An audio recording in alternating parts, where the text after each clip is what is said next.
It's about that time. Okay. Gotta get in the zone.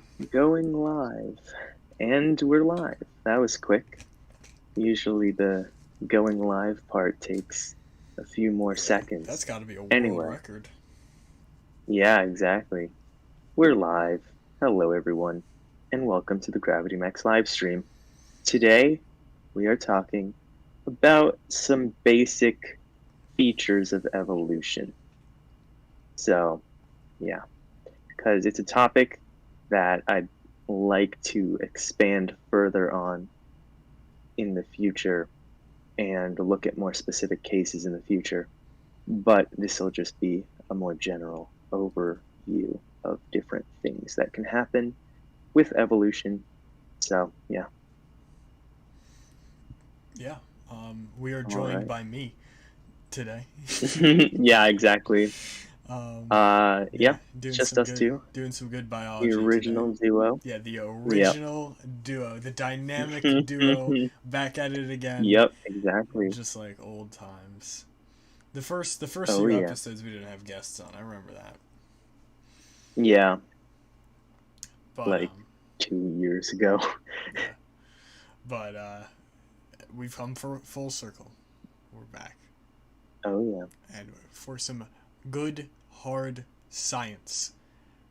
This season we've been bouncing around all over the place, and we've landed back to, I would say, one of the more basic sciences, biology. I love to make fun of biologists. I think there's just so much material there, especially when compared to chemists and physicists, who I will admit have their own problems. But biology is the butt of many of the jokes, but it is very, very important that we understand biology and that we see what it presents to us as fact. So we're going to try and do a deep dive into that this episode. And it's also very interesting because the basic principles of this topic can sort of be extended to almost any other field. And we'll sort of talk about that. Like, basically, any sort of mechanism that replicates something with slight changes, like, this is what these forces will start to act on it, which is very interesting. It's just like biology is the most famous case, but anyway. All right. First, plugs. Visit the Gravity Max website at gravitymaxmedia.com. Also, follow Gravity Max on social media, Instagram, Twitter, Facebook, and Patreon. Links in the description. You'll get updates there. Like next week, we're going to be doing our show on Saturday at 5 instead of Sunday at 5. I'll make a post there. All those different platforms so that you guys remember that. And yeah, so that's that. All right, next. Also follow Sebastian on social media. 128 seconds on Instagram and YouTube. Quick 2-minute educational videos that provide information in a quick format, which is like the counterpart to these live streams that are longer format. It's about how much time you have. Yeah. I don't know. If you're in a hurry. I say pretty much the same thing. Yeah. Yeah, I say pretty much the same thing each week, and I'm trying to mix it up. But by mixing it up, I'm just saying it less eloquently.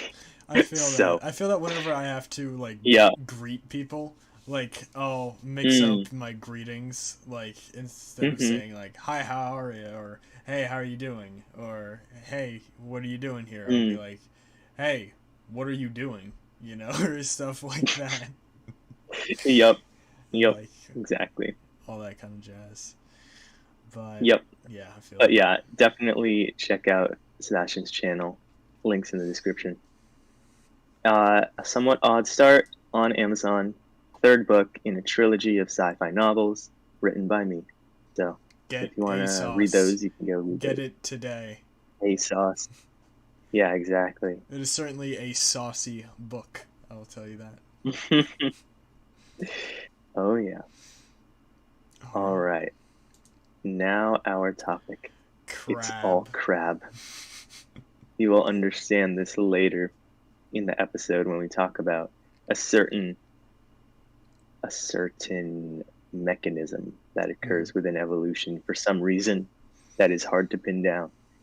But yeah. So evolution been around since 1880s. That's when Charles Darwin figured it out. 1800s more generally.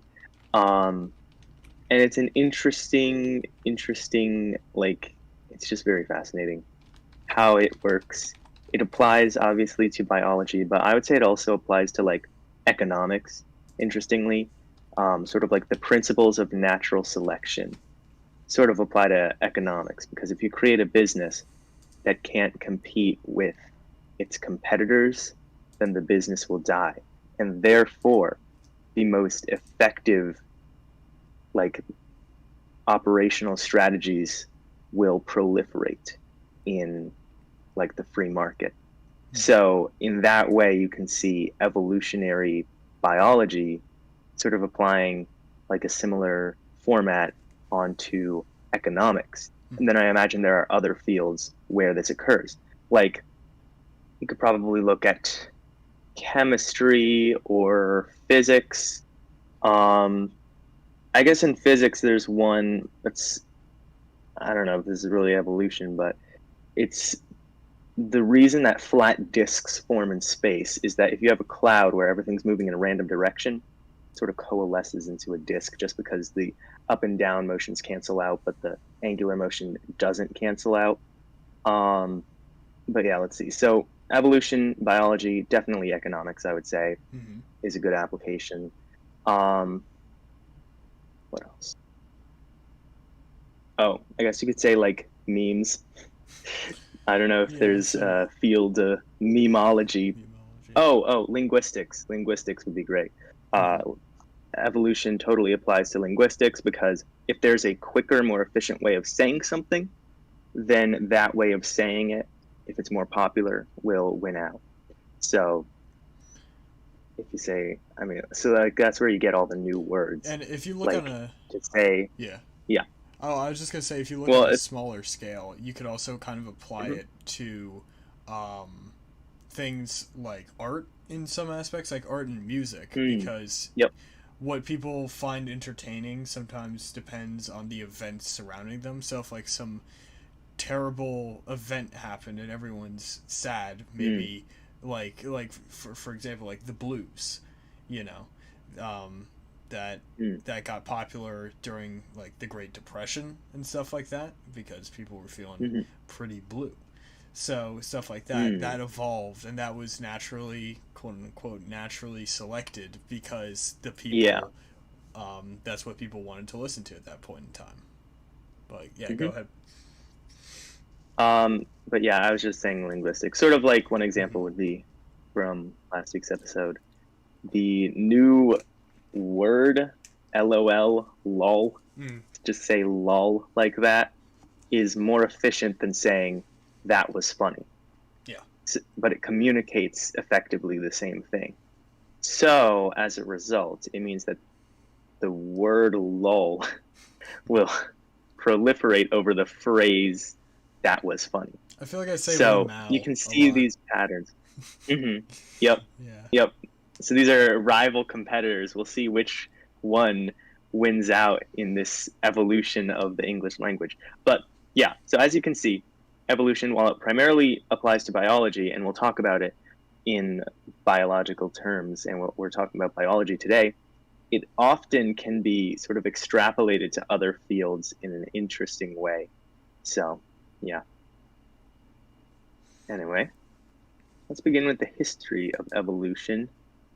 So, people didn't always think that evolution was happening because it acts on generally long time scales. So it's sort of hard to make a good experiment that helps you figure out evolution. But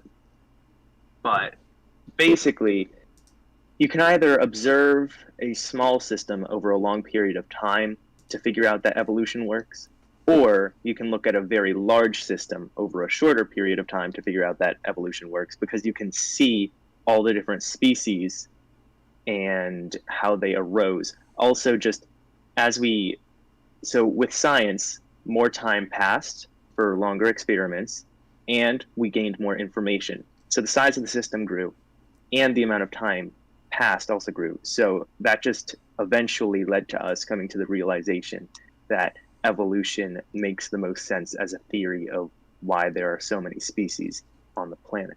So that is the process that we're going to talk about. Yeah. Yeah, So yeah, I'll save what I was going to say for the Darwin slide. But all right, we can hop into essentialism. yeah.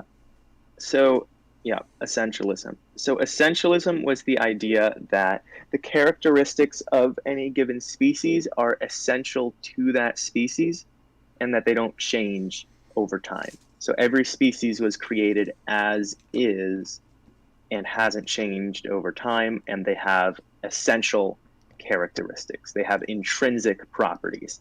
Just like an electron has a charge of -1, a dog is a dog. Mm-hmm. Like that sort of basically intrinsic idea that really just applies best to like physics and chemistry was the prevailing idea of how there were all these different animals.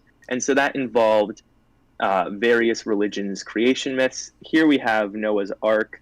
So this is sort of the predominant Christian idea. Well, this is just part of the Bible. This isn't the creation part, but you can see the sort of idea here that all right, we have every single species going on this ark, two of each kind, as they said, and that sort of thinking was the predominant idea because up until we figured more things out, there was no better explanation really.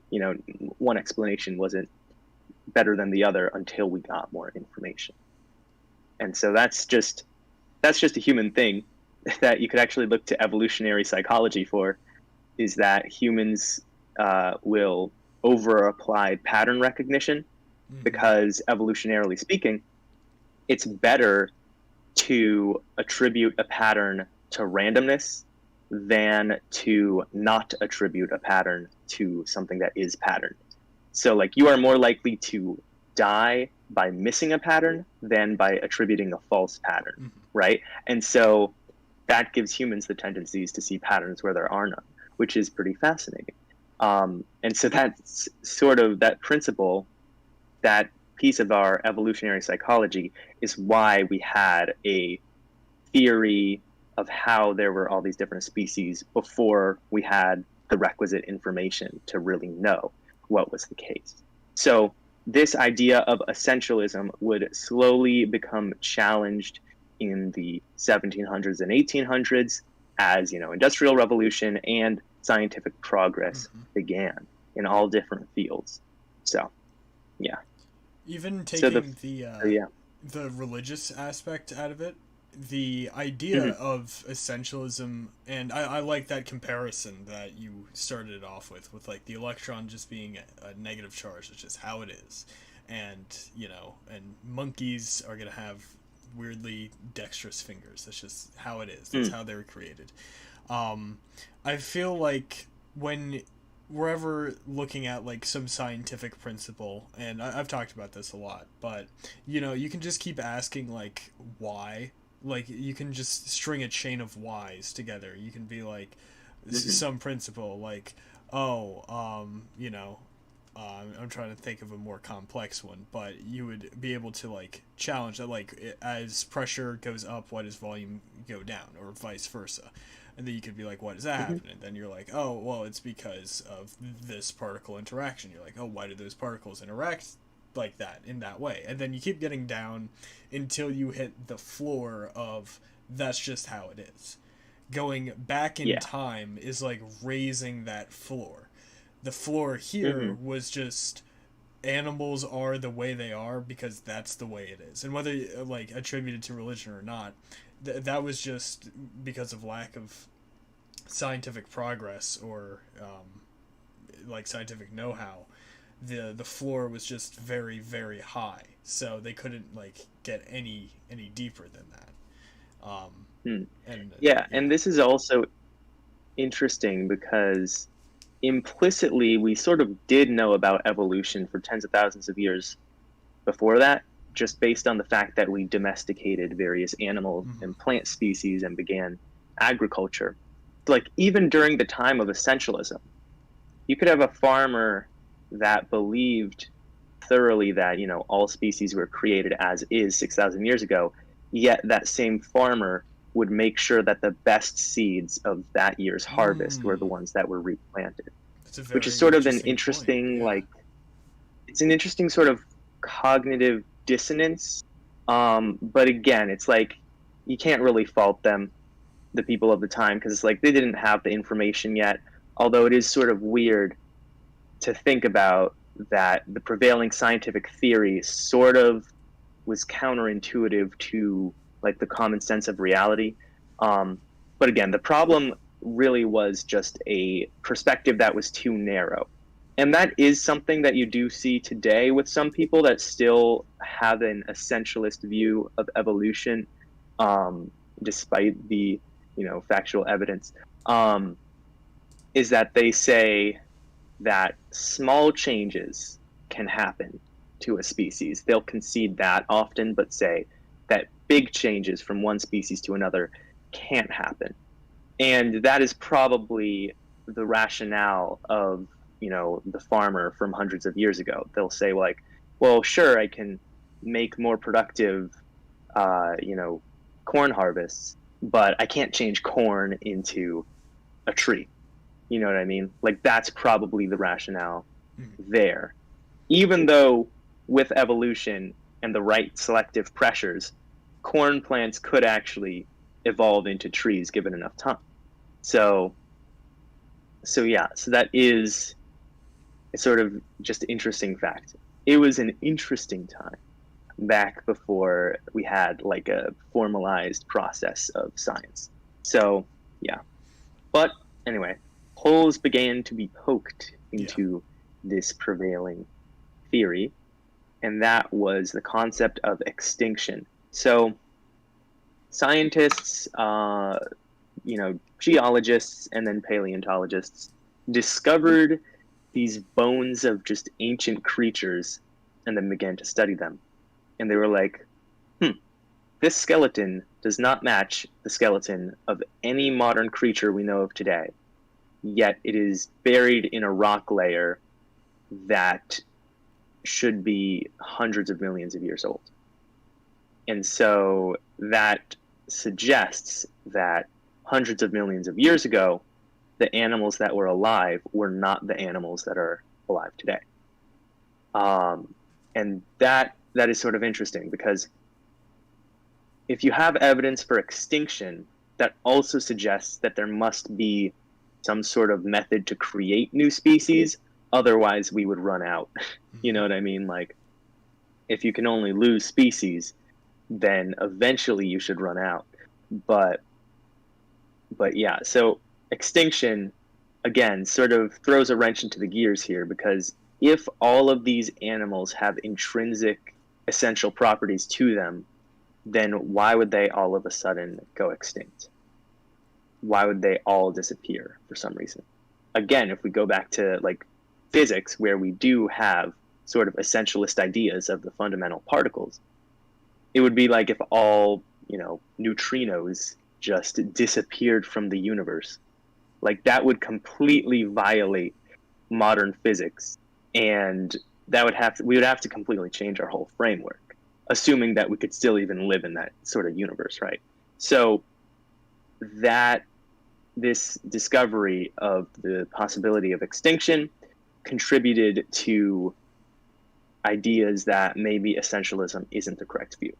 So, yeah. Also, the fossil record could show the development of one species into another. Mm-hmm. And at the beginning, they were very disjointed. Like you'd find a fossil here, a fossil there.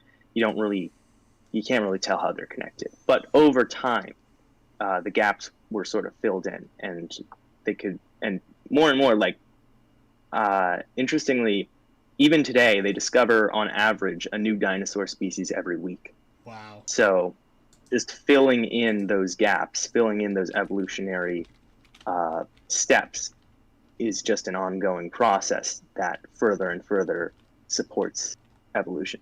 Yeah. And there's that statistic, right? Like, yeah, more than 99% of all organisms that have ever lived on Earth are extinct. Yep. Yeah, that's horrifying to think about to some Yep. degree. And Yeah, it is interesting.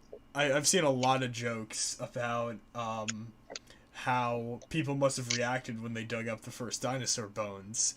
There must have been like people being like, "What am I looking at here?" You know. But there's actually some truth to that. You know, and like I've mentioned this fact like a lot on this stream, I know, but when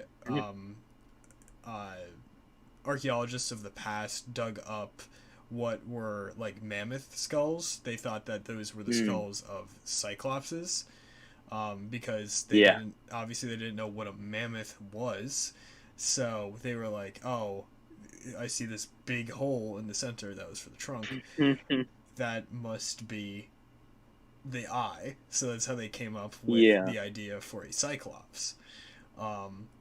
Similar to when holes started getting poked in Essentialism, when Extinction came around, there was a lot of religious pushback to that as well. Like, I know of a couple of stories of people that dug up dinosaur bones and then were defamated by the church. Like, they were like slandered by the church, and like church officials were like, "This person planted these bones here, do not trust this person," all of that stuff.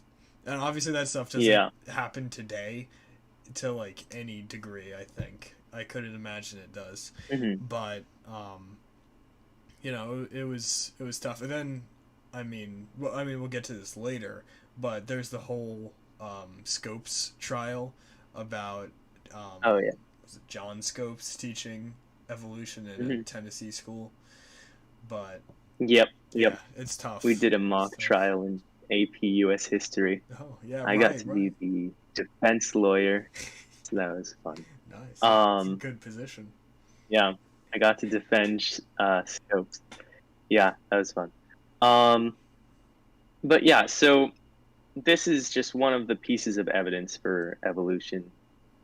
And it started to spur different thinkers into these ideas. And this is where we get to the most famous of them, Charles Darwin. CD. So, Charles Darwin, he takes a voyage on the HMS Beagle, which is his probably second most famous book after On the Origin of Species. I kind of want to read The Voyage of the Beagle because he just talks about like going around South America and the Galapagos. But yeah, so Darwin, he was able to travel to the Galapagos and document the different species there. And what's special about the Galapagos is that it is an island system, which means that it's like a evolutionary laboratory. Because when you've got these massive continent-sized land masses, there's more freedom of migration for all the different animal species, and so it's a lot more to keep track of. An island chain is an isolated, self-contained system, and so it's more able to demonstrate the concept of evolution. And what was especially useful about the Galapagos is that their endemic bird species had all descended from one group of birds that had flown over from the mainland, at some point in the past. So Darwin's finches were this group that had only recently speciated to fill different ecological niches across the island chain. And that was very useful in terms of the study of evolution, because you can see 1, 2, 3, and 4 here. These birds are all fairly similar because they haven't had much time to diverge. And so it's difficult to see like how can a human be related to a, I don't know, a bacteria or a corn plant, right? Like these are very different beings. But we could see, or Darwin could see, these different bird species that all appeared fairly similar and could hypothetically evolve from one to the other, yet they were all different species and they couldn't intermix anymore because of that. So, because of the divergence. And yeah. And what we see here is the different specializations of each species. Like some were specialized to eating seeds, some to insects, some, I don't know, like grasses and stuff like that. So that gives you different beak shapes and different species.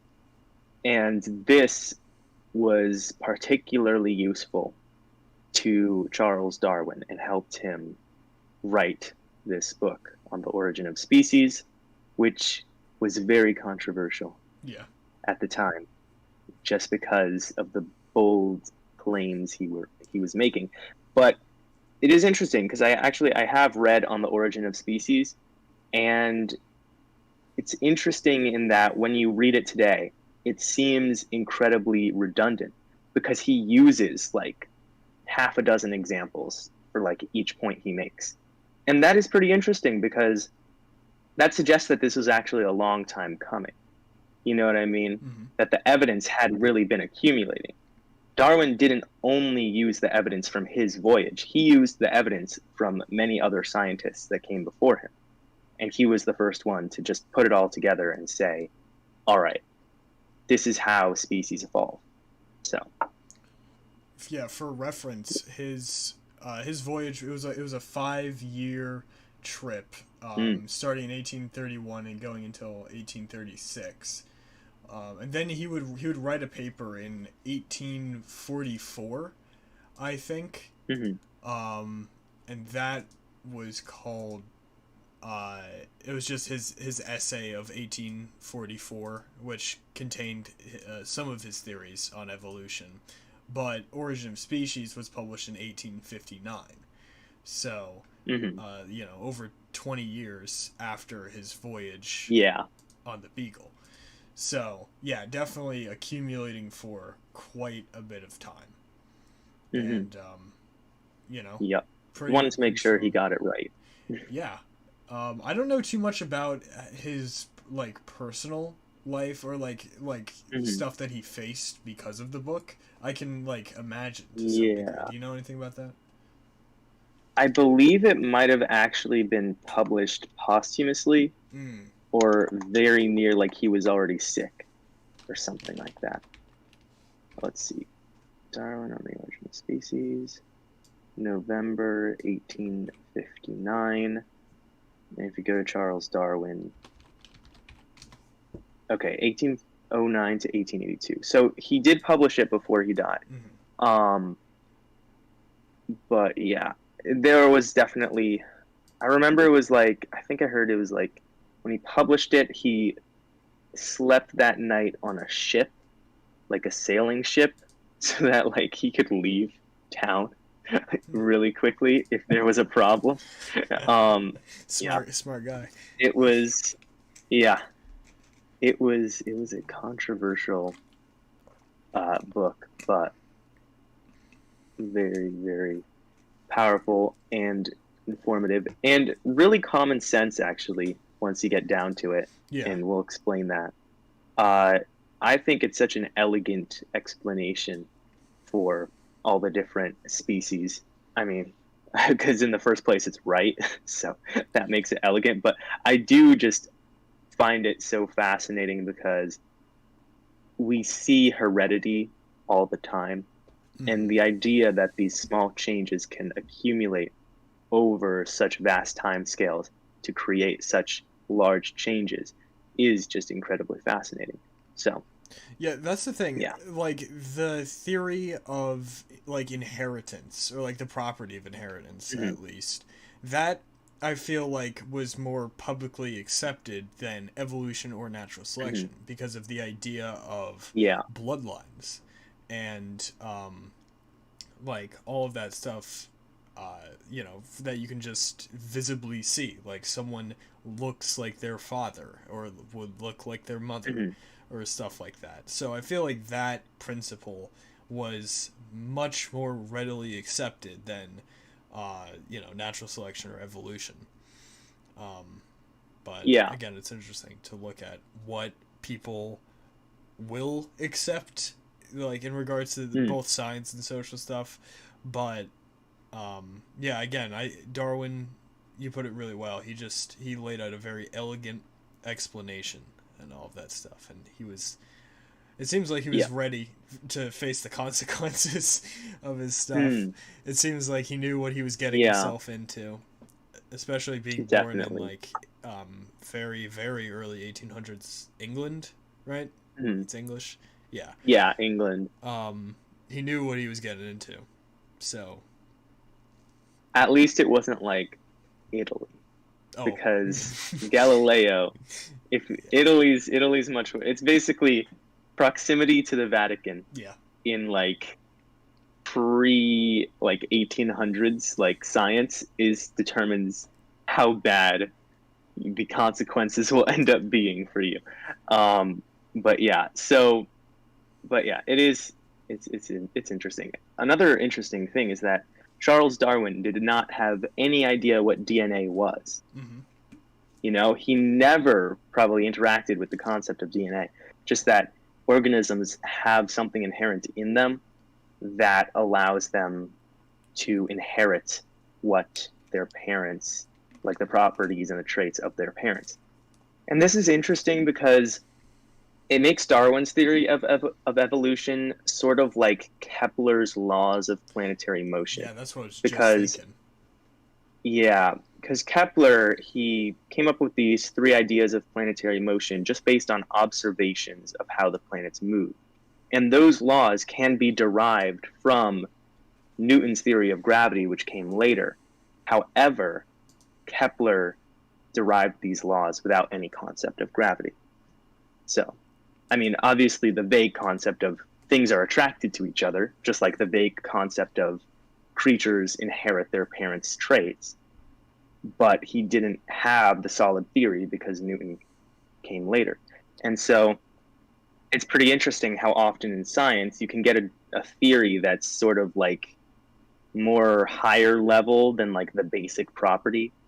And you can get that first before you even know the basic property, which is very fascinating. But yeah, the discovery of DNA and the understanding of what DNA does greatly provided even more evidence for that gives me evolution. That gives me a lot of hope for theories that still need to be more fleshed out. For example, like stuff with gravity and like quantum mechanics versus general relativity. I think one of the big things that would help bridge the two would, of course, be finding a particle that actually carries the gravitational force, like finding the actual particle. Because again, we can easily observe gravity, just drop something, or do whatever. But go skydiving, have fun. But the thing is that we can even go like deeper in it. Like we can look at stuff like black holes and all of that kind of stuff. But exactly like you were saying, everything that we like take into account is really just all observational stuff.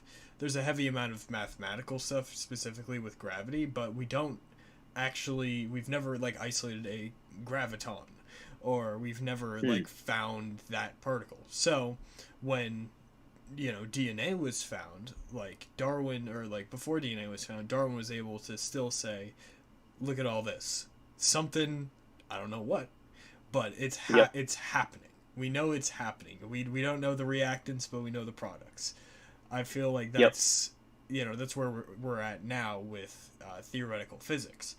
And after DNA was found, like you said, just strengthened the theory so much, and we were able to do so much more with that. Because then we get into alleles, chromosomes, recessive, dominant, all that kind of stuff. So I feel like if we can, that really gives me hope for the bridging of the two big fields of theoretical physics, and I'm just really Yep. excited to see what we can do with that. Yeah. And that sort of leads into the confirmation slide.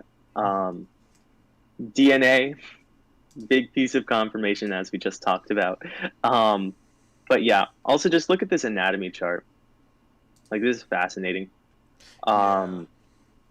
Just especially between mammals, it is very interesting to look at human arms and legs compared to animal arms and legs, like mammal arms and legs. Because one particularly interesting thing is that humans, in terms of their legs, are sort of unique among mammals in that our feet go flat on the ground, with our ankles being the joint at the back of our feet, whereas most mammals actually have their feet elevated like this and their ankles far above the ground. I think it's called like digitigrade Mm-hmm. and plantigrade, something like that, I'm like going right? so far back in I my don't know. anatomy memory, Yeah, but yeah. exactly. Um, yeah, and what it basically means is that from a human perspective, most mammals are walking around on their tiptoes. But despite that fact, you can see the bone structure is incredibly similar. Um, Here we have arms rather than legs.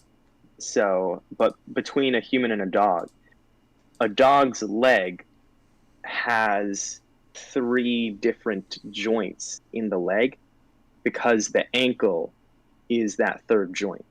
Or sorry, wait. Well, it's got like three different sections. So it's got two joints, whereas we think in human legs, it's just you've got the knee. Your leg can bend at the knee, and that's it. Now, dogs, they have two joints because the ankle is like part of the leg. So that is just an interesting sort of thing. And it also sort of gives you more ideas about evolution because the like plantigrade walking gives you more balance on two legs than digitigrade walking. And that, so since we're walking on two legs, that is why we had to develop plantigrade feet instead of digitigrade feet. And then again, the reason that we developed walking upright was to free our hands for other uses, like creating tools. And that is just sort of in the evolution of humanity. And so things like this, just comparative anatomy. I mean, even look at whales. That's why we know that whales are mammals, is that if you strip them down to their skeleton, they look like other mammals. So it's just an interesting, they're so easy to confirm at this point. Like, there's like probably thousands of individual pieces of evidence, millions, Mm-hmm. you know, um, just because there's such a like diversity of life on Earth, and you can like greatly see the similarities between them. At this point, we can even analyze genetic code and use our predictions of generation times and mutation rates to figure out like most recent common ancestors. So you can analyze like a wolf genome and a coyote genome and get an estimate that they diverged 2.5 million years ago, just based on the fact that we can observe the rate at which genes mutate in these animals and the length of time that these animals live for. So all these pieces of evidence compound to give you a pretty solid case, Yeah. I would say, for evolution. So, And yeah. then there's like, yeah, like you said, especially among mammals. Like mammals are Mm, very similar to each other. Like you'll see a lot of messed up fish. Fish are just mm-hmm. horrifying, man. We've talked about my fear of the ocean, but mammals, Yes, mammals are Thalassophobia. thalassophobia, man. Jesus Christ. But like I think almost every mammal has seven vertebrae in their neck, seven cervical vertebrae. Oh, interesting. Like Mhm. I think I don't. I'm very hesitant to say all, but I know it's Hmm. many. I'm pretty sure it's most. Like I know giraffes, even though their necks are so ridiculously long, they still only have Yeah, 7 they vertebrae. just have really big vertebrae. And that's another sort of thing about evolution that we'll talk about later is that it's easier to develop a slightly longer vertebrae than it is to just add an entire new bone to the body, Mm. right? So with the evolution of the giraffe, as the neck gets longer, each step of that process is just going to be a giraffe with a slightly longer vertebrate bone rather than adding vertebrate bones. But yeah. And then there's the vestigial structures, which is another really big piece of confirmation for evolution. And vestigial structures are things that are left over from like evolution. Like for example, when we are Yeah. being formed in the womb, we grow kind of like a makeshift tail, and of course that doesn't come with us out, and we lose it during the gestation period. But the reason for that is that we evolved from things that did have tails. That's why we have a tail bone. We don't use our tailbone for anything, it just gets in the way. Um, Mm. but it's because we came from animals that had tails. Uh, Yep. I'm trying to think of a couple others. Like for example, if you are able Oh, to, I've got another. yeah, sure, go ahead. I've got another that's sort of relevant to you. Yeah. Is that uh, human jaws used to be physically larger, but they shrunk over time, Mm, and the number of teeth did not decrease with that shrinking jaw. yeah. And I so have my wisdom that is teeth why we have right wisdom teeth. here on my desk. I don't know if I can show that on stream, but I have them in a bag right in front of me. I'll Nice. spare you guys, but yeah, those are Yeah. also vestigial structures. Yep, that vestigial structure. So yeah. So that's fun. All those pieces. Because again, you would think that if it's essentialism or creationism, right, that implies like some sort of intelligence behind the properties of animals, you would expect Mm, mm-hmm. the properties not to have these sort of deficits. Like wisdom teeth only really get in the way for humans. So why would an intelligent creator create humans with wisdom teeth unless they were like to a certain degree sadistic, Yeah, right? my Like yeah. Go ahead. so oh yeah, no, just go ahead. My anatomy teacher loved to give this example with that exact principle that you're talking about. And like he didn't want to like walk out and say Hmm. anti-religious stuff, but it was not in the spirit of being negative towards religion, but rather positive towards Hmm. evolution. He was talking about that exact thing, and he compared it to Apple, the company, like Hmm. with their Macintosh computers, because very early on, early Macs had major issues, and it wasn't just like Hmm. one thing. It was like the all the different pieces were just not working with each other. Like the drivers weren't working with the motherboard, and the motherboard was having trouble with the cooling system, and everything was just messed up. Hmm. So instead of just adding and adding and adding and adding to it, they just ripped literally everything out and just did it again. And that is what they Yeah. do anytime they make a new computer. They just rip everything out and they just do it again. So it's not like it's not like you would open up a Mac from back then that had been improved, and you would still see, oh look, there's the old cooling system from the previous Mac. Hmm. No, that's been completely replaced because it was insufficient and ineffectual. So Hmm. similar to that, it is like much easier for an intelligent creator that is doing it manually to simply remove and then add instead of just add. But Hmm. Yep. for evolution purposes, that's the only way it can happen. Yeah. Yeah, exactly. I mean, it's so interesting. Like you can see examples just about everywhere. Like pythons Mm, have bone spurs where their legs used to be. there you go. And that's just a thing. Like all these different examples. Um it's just that's why it's evolution. It gives evidence that, pythons evolved from lizards that had four legs. Um that's why they get to be tetrapods, even though strictly speaking, the word tetrapod, if you think about the root Mm. words for feet, does not really apply to snakes, but they get to be tetrapods because they evolved from creatures that had 4 feet. So, yeah, it's very, very fascinating, all this different stuff in evolution.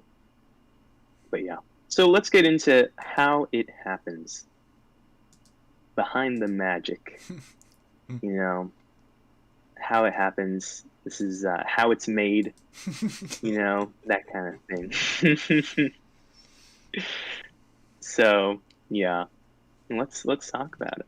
Mhm. First, we've got genetics and mutation. So, human genome has like what, 3 billion base pairs, a ridiculous number.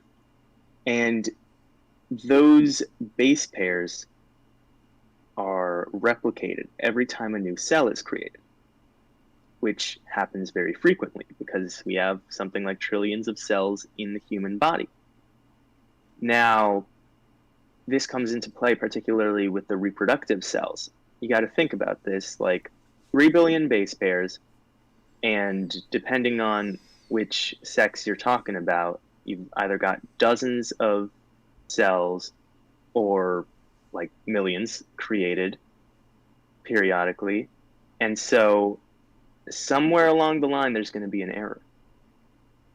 There's going to be some sort of mistake, a typo.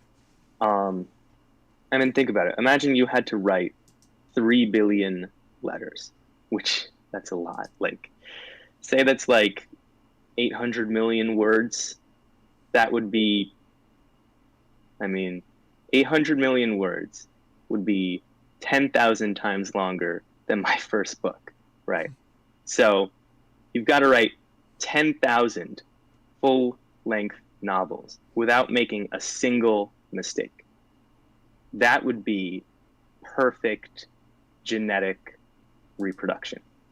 Obviously, that's not going to happen, right? So, genetics is, and the replication of the genome is surprisingly accurate.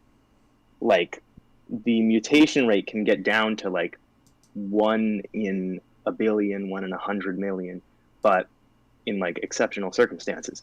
But it's still there. It's impossible to be perfect, especially with these huge numbers. And what that means is that these mutations are going to be passed down into offspring. And this happens just across every form of life. So these mutations are random. And so that means that sometimes they'll be good, sometimes they'll be bad. In fact, the vast majority of time they'll be bad. So it's all down to random chance. But the way that this works, like on a more fundamental level, is that like the way that the DNA actually codes things is through RNA transcription into proteins. So you have the DNA, and then at a particular time, the DNA will be briefly pulled apart. An RNA strand will match the DNA, and then it'll go on to the ribosome in a cell to create a protein from the RNA sequence in groups of 3, as you can see on the right. So each group of 3 codes a different amino acid. This is for humans, where we have 20 different amino acids. And an amino acid is just a building block, a standard building block of a protein. It has, each amino acid has the same base structure plus a tail that can be made of different chemicals. And so, different elements.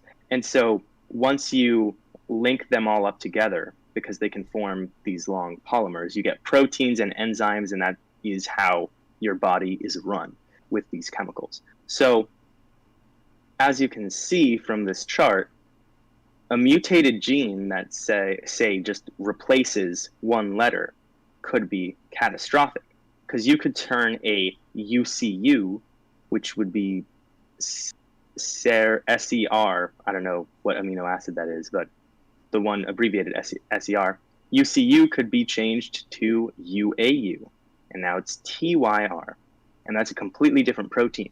And that protein will not fold in the same way, and so it'll have drastically different properties as it, like chemical properties as it acts in the body. Most of the time, it isn't that bad because we have so many different proteins at play in the body that if one gets messed up, typically it's like another can fill that role. Like if you think of digestive enzymes, we probably have hundreds of those different digestive enzymes to digest different kinds of foods. So a mutation to one of those might even go entirely unnoticed because the other ones could still digest your food, but maybe like slightly less efficiently. So we all probably have like slight mutations that are slightly disadvantageous or possibly advantageous in our bodies that we don't really notice. Sometimes they become a little more noticeable. Say that instead of some enzyme that doesn't really matter, it's a more important enzyme like lactase that can make you lactose intolerant. But on the flip side, in fact, having lactase into adulthood is actually the mutation in itself. Not having it is the non-mutated form. And this is interesting because having lactase into adulthood, once we domesticated the cow, was an advantageous trait. And this brings us into the next topic, is that, you know, for the 100 mutations that cause a problem, that make life worse for a creature, that make a creature less likely to survive and reproduce, there will be the one shining gem where you get lucky. It's like, you know, when you drop like 3 plates, but then somehow catch all of them, right? It's that sort of thing, because it's very rare. Because generally, if you think about it, any organism is highly organized and complex and structured. So a random change to its DNA sequence is going to have a much higher likelihood to cause harm than benefit. But every once in a while, it will actually cause benefit. And when that happens, then you can start to get natural selection act on the system. So let's go to natural selection. So natural selection is pretty like logical. It makes sense. And here we have an example. We've got a population of gray mice and tan mice, and they move into an area that has gray rocks. So the birds are more easily able to see the tan mice than the gray mice, and so they are more likely to eat the tan mice. This means that the gray mice are more likely to survive and pass on that genetic trait of gray fur. And over time, that means that the population will likely become entirely gray rather than tan. And that's just natural selection. And again, the principle of natural selection is just so simple, and it just applies to all these different fields, like economics. I'm just reading an economics book, summer reading, so I'm thinking a lot about that. But yeah, also linguistics. This is where you get all that crossover into other fields. Is this sort of self-selection for good performance that is just very fascinating. Yeah, it's really interesting because you can also apply it to kind of ironically, if you think about it, it's a little ironic that you can also apply it to computing, which is a very unnatural, area, like very detached from nature. But machine learning, like for example, like AI learning. If you set out an AI with a self-learning program, what it does is basically send out however many copies of itself it needs in order to complete a task. Let's say, for example, like let's say it was a robot over at Boston Dynamics, and they just need the robot to walk through a maze and get to the end. Trial 1, the robot will like walk until it hits a wall. Trial 2, it'll know that the wall is there, and then it goes, and then all the way all of those things get sent out, and because like it detects which one like survived the longest, like if they fell over when they hit the wall, whichever one survived the longest would be prioritized, and then the data from those trials would then go into the ones in the trials coming. So eventually the robot knows how to navigate the maze, despite that specific robot in that specific trial never actually navigating that maze before. So when you have like for example like sea turtles, they are born knowing how to swim. They have to like waddle over to the ocean in that like D-Day-esque scenario, or reverse D-Day, I guess. Reverse D-Day. Yeah. They have never swam outside of like maybe the interior of an egg, but there is not that much space, and they are very strong swimmers despite never having been in the water before. So it's exactly what you said. You can apply the principle of natural selection to absolutely anything. It's probably one of, if not the best principle for efficacy and for I guess innovation in any field that you're in. Yeah.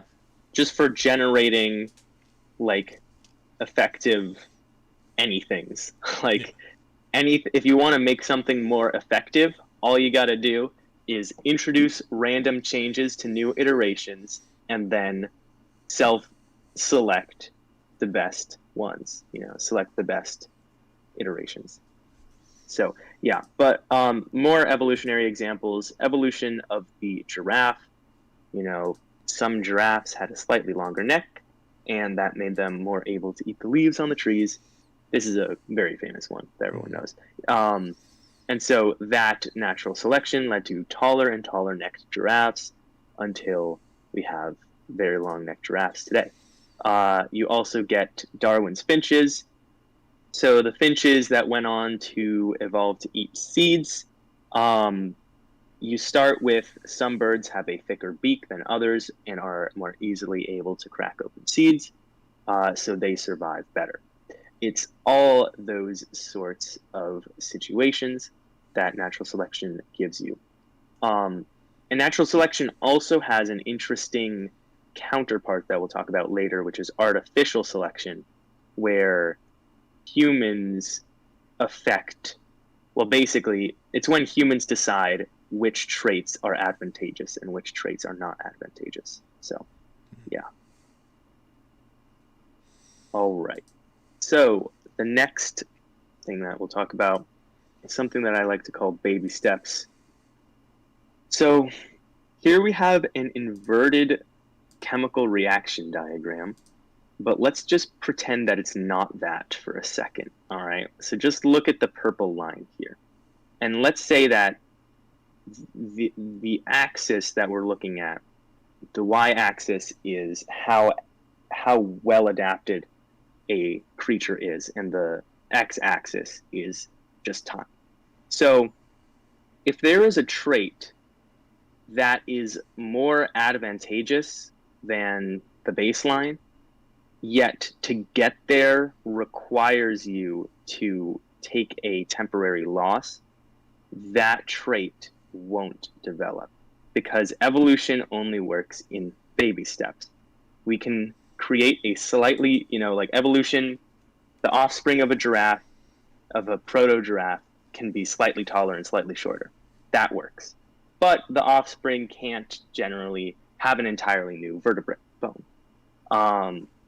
That's the sort of thing that's going on here. And that informs a lot of how evolution works, in that evolution is always trying to take the path of least resistance.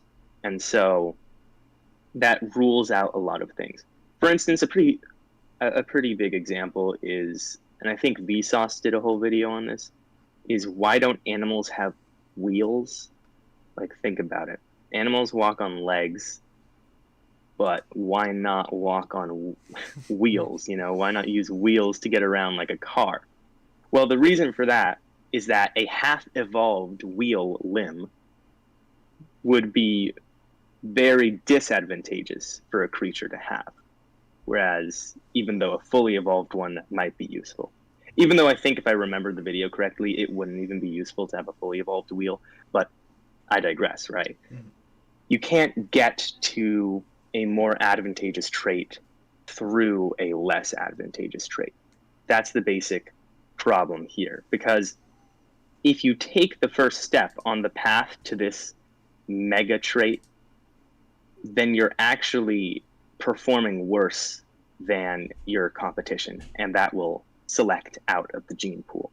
So you would have to somehow, you know, quantum tunnel, essentially, your way all the way to the top in an instant, which would require more mutations, which would be rarer. Because say that a random genetic mutation of one letter, you know, one base pair, will slightly improve you. That can work. That is a trait that can evolve over time. However, say that a trait requires 10 random mutations, and unless you have all 10 of those, it's a disadvantageous trait. Then you need 10 different base pairs to randomly be incorrect all at the same time. And that is much less likely to happen. So let's see. Oh, shoot. I had a good example of this. Oh, yes. So an interesting, like, counter example, I guess, is, or not counter example, but the development of the eye. Eyes may seem like incredibly complex organs when you, like, research them, and they are. However, scientists have been able to develop a theory for the evolution of the eye that is completely consistent with this idea. And you can actually trace the evolution of the eye over hundreds of millions of years, and each step taken is advantageous. So you start with a bacteria that simply has a light-sensitive protein. It's not able to detect anything. It's basically just its entire field of view, because it doesn't really have, you know, a mind to see that, but it can basically detect the intensity of light hitting it, which is just a single value, like a single black and white pixel value, right? That was advantageous because it told the bacteria living near the surface of the water when it was daytime and when they should go underwater, because this is like back when there was no ozone layer and it was dangerous, UV rays and whatnot. So that's an advantageous trait.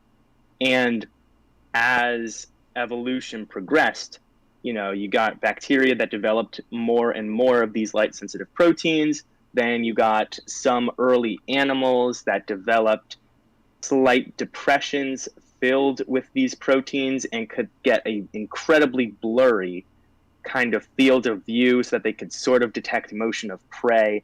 And as, you know, that continued to evolve, that depression deepened, eventually became an entire concavity, the eye, and develops into a pinpoint that, you know, acts like a shutter. It's very, very complicated, but each step is actually further advantaging the creature, which makes it possible.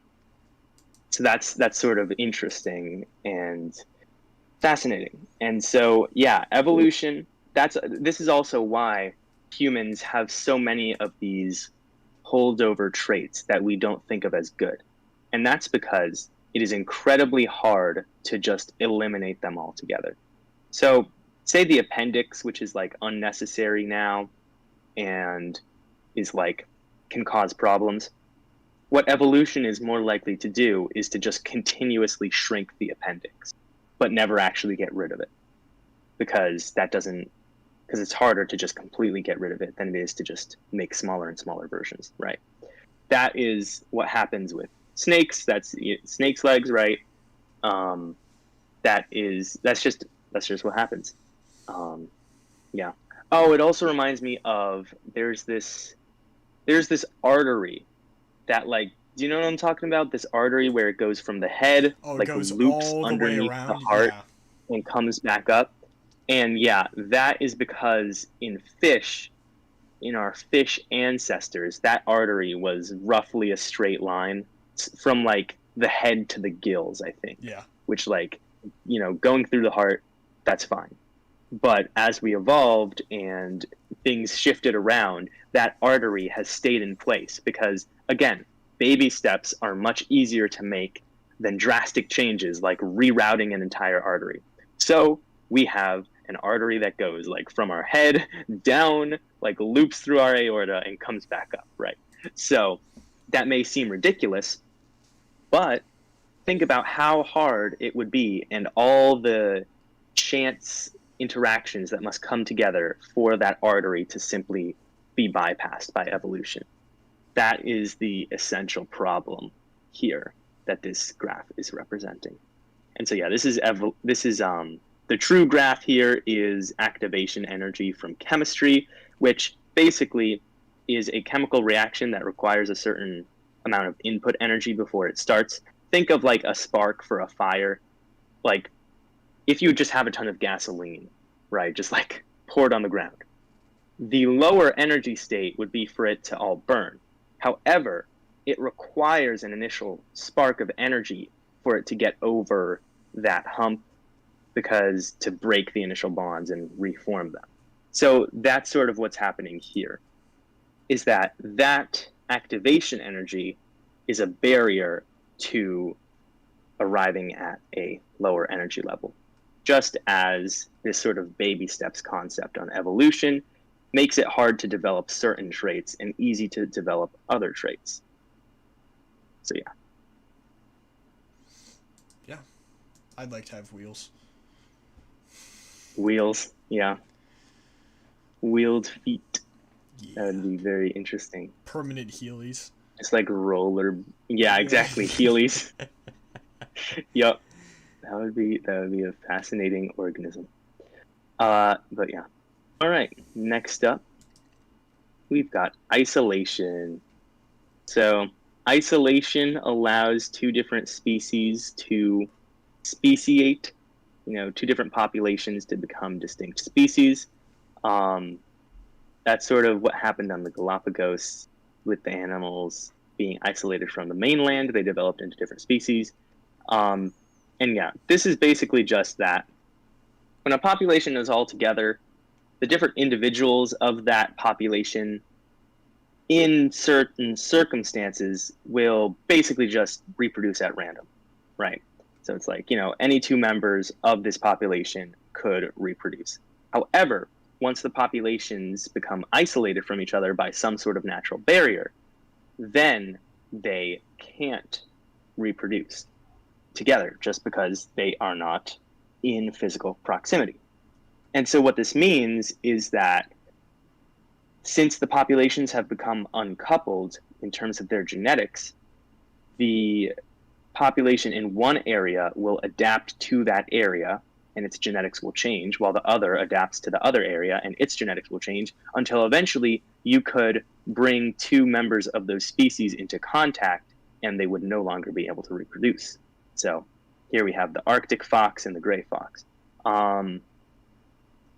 So you've got the northern population adapted to colder climates and the southern population adapted to warmer climates. You can see Arctic fox has white fur developed to blend in with the snow so that it's better at ambushing prey, things like that, simple natural selection. But because of that, it causes these two creatures to be different species. Let's see what else. Even if you have, say, an environment that, like a population that is split into two very similar environments, like seemingly like, oh, these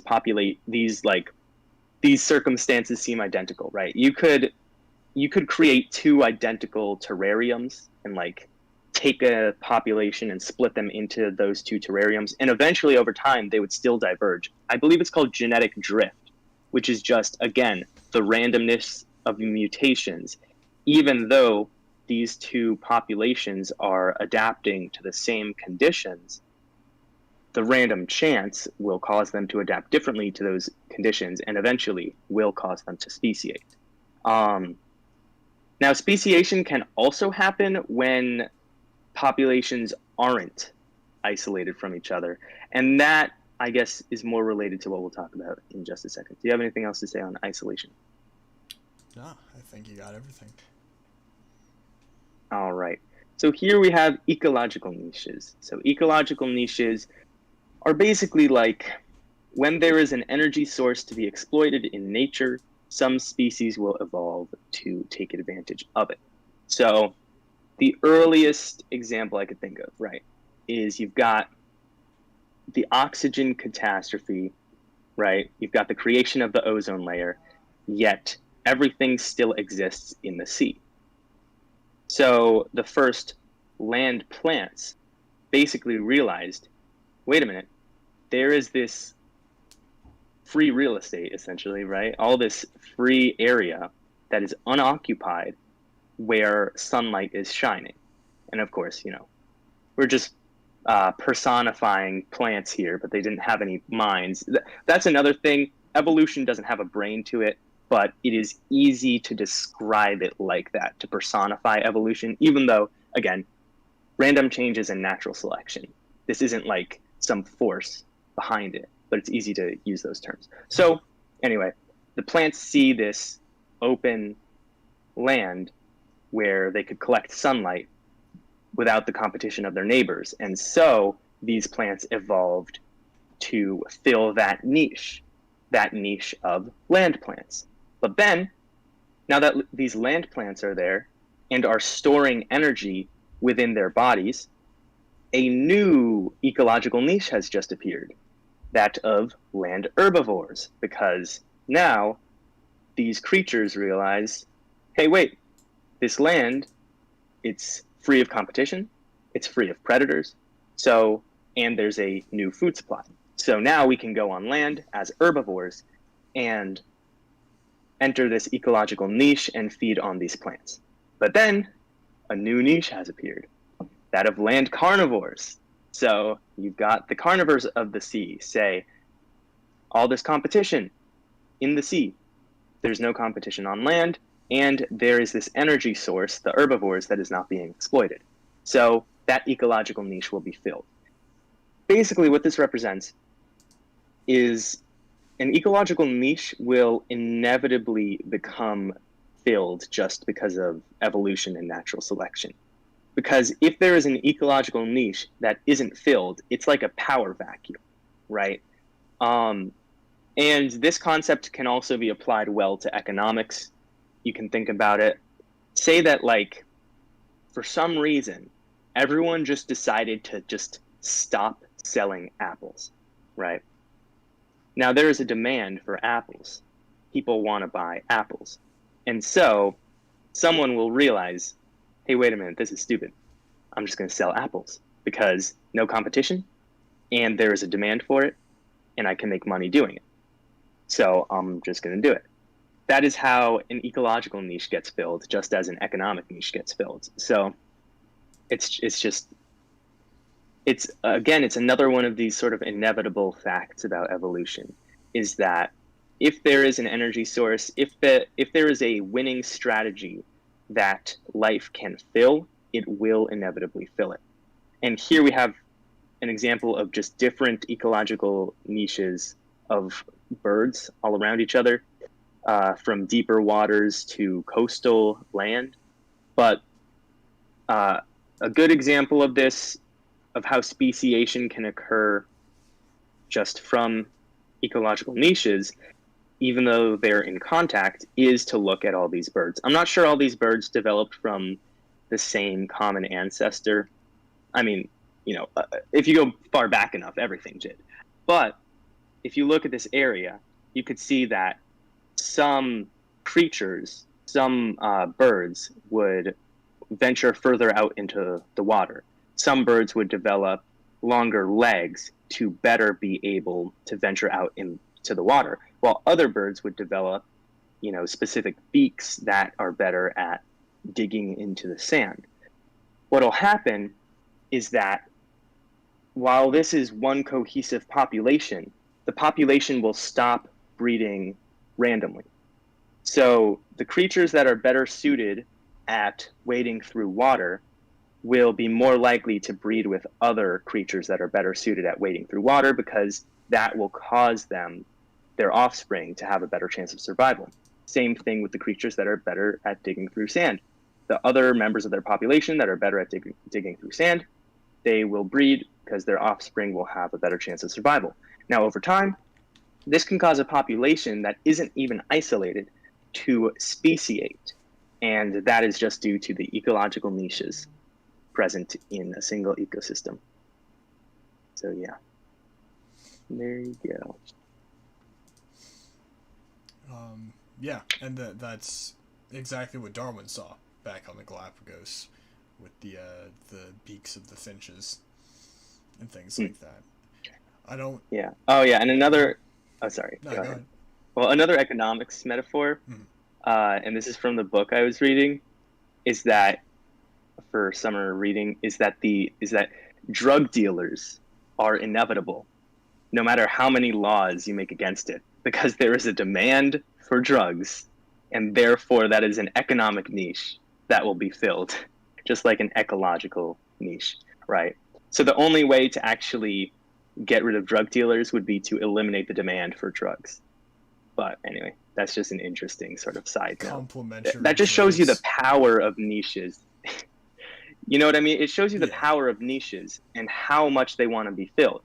Because, like, the book was talking about how, like, you've got drug dealers that, like, have made homemade submarines to, like, avoid radar detection from the Coast Guard. Some have, like, made, like, air cannons to, like, shoot drugs over the Southern American border. Wow. And so every time law enforcement like figures out what's going on and develops a way to stop it, the drug dealers develop a way to get around it, a new way to get around it. Very much like evolution there. And all because of that economic niche, all because of that demand. So, yeah, it's just so fascinating. Yeah, that's very interesting.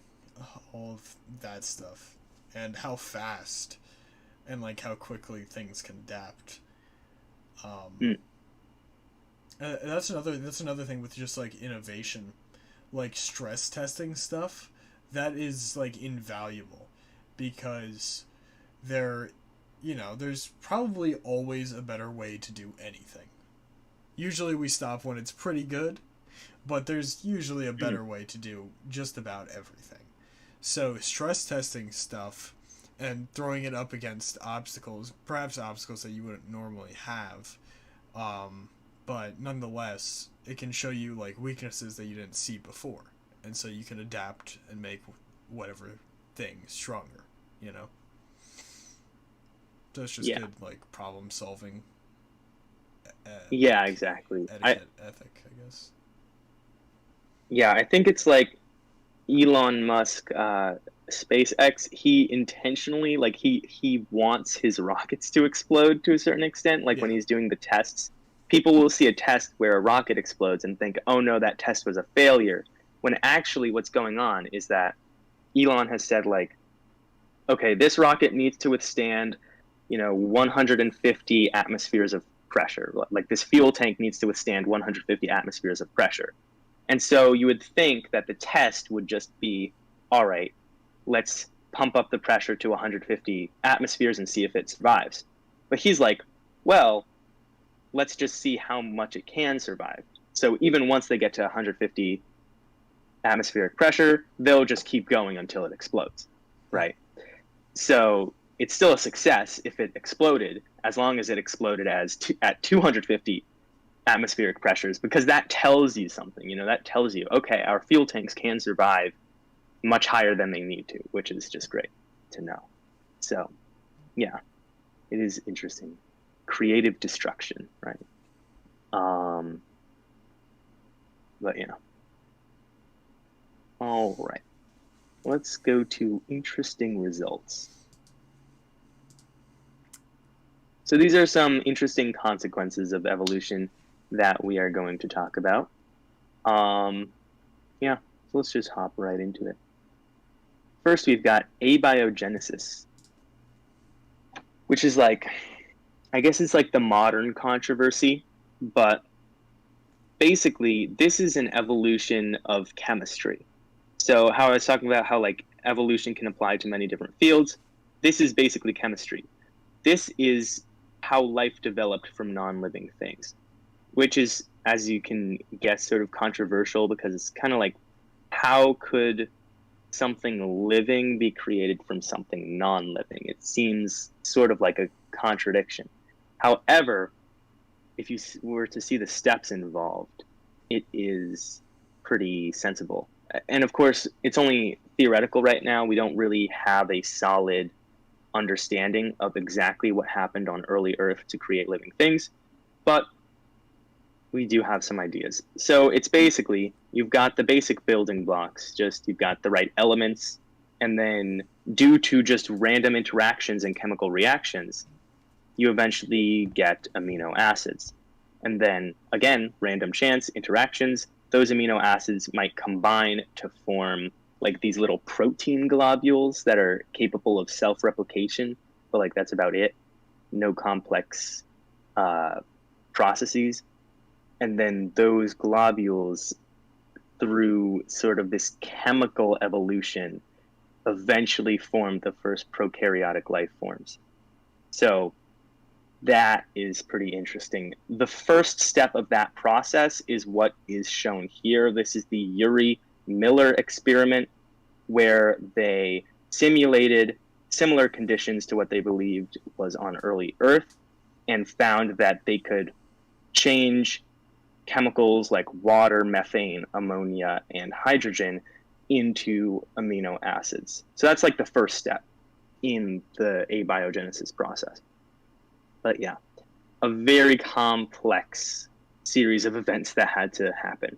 And it probably only happened once, which again, it's like you've got the entire planet Earth was seething and roiling and boiling as a water world for hundreds of millions of years before life showed up. That sounded like a And it Robert only Frost showed up, poem. yeah, a Robert Frost. Yeah, exactly. But it only showed up once. So even though these events may seem incredibly rare, these chance chemical reactions, like, yes, they are incredibly rare. That's fine. That doesn't disprove abiogenesis because of the vast time and space we're talking about here. So, yeah. So it is pretty interesting to think that all life today evolved from, if you go far back enough, from a single, like, very basic cell, and that cell evolved from just self-replicating proteins, which are like very much not alive. So it's like, it's very interesting to see how that happened, abiogenesis. Yeah. All right, next up, let's talk about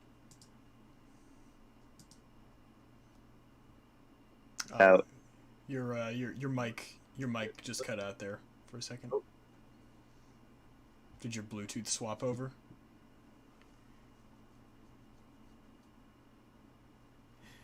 no why.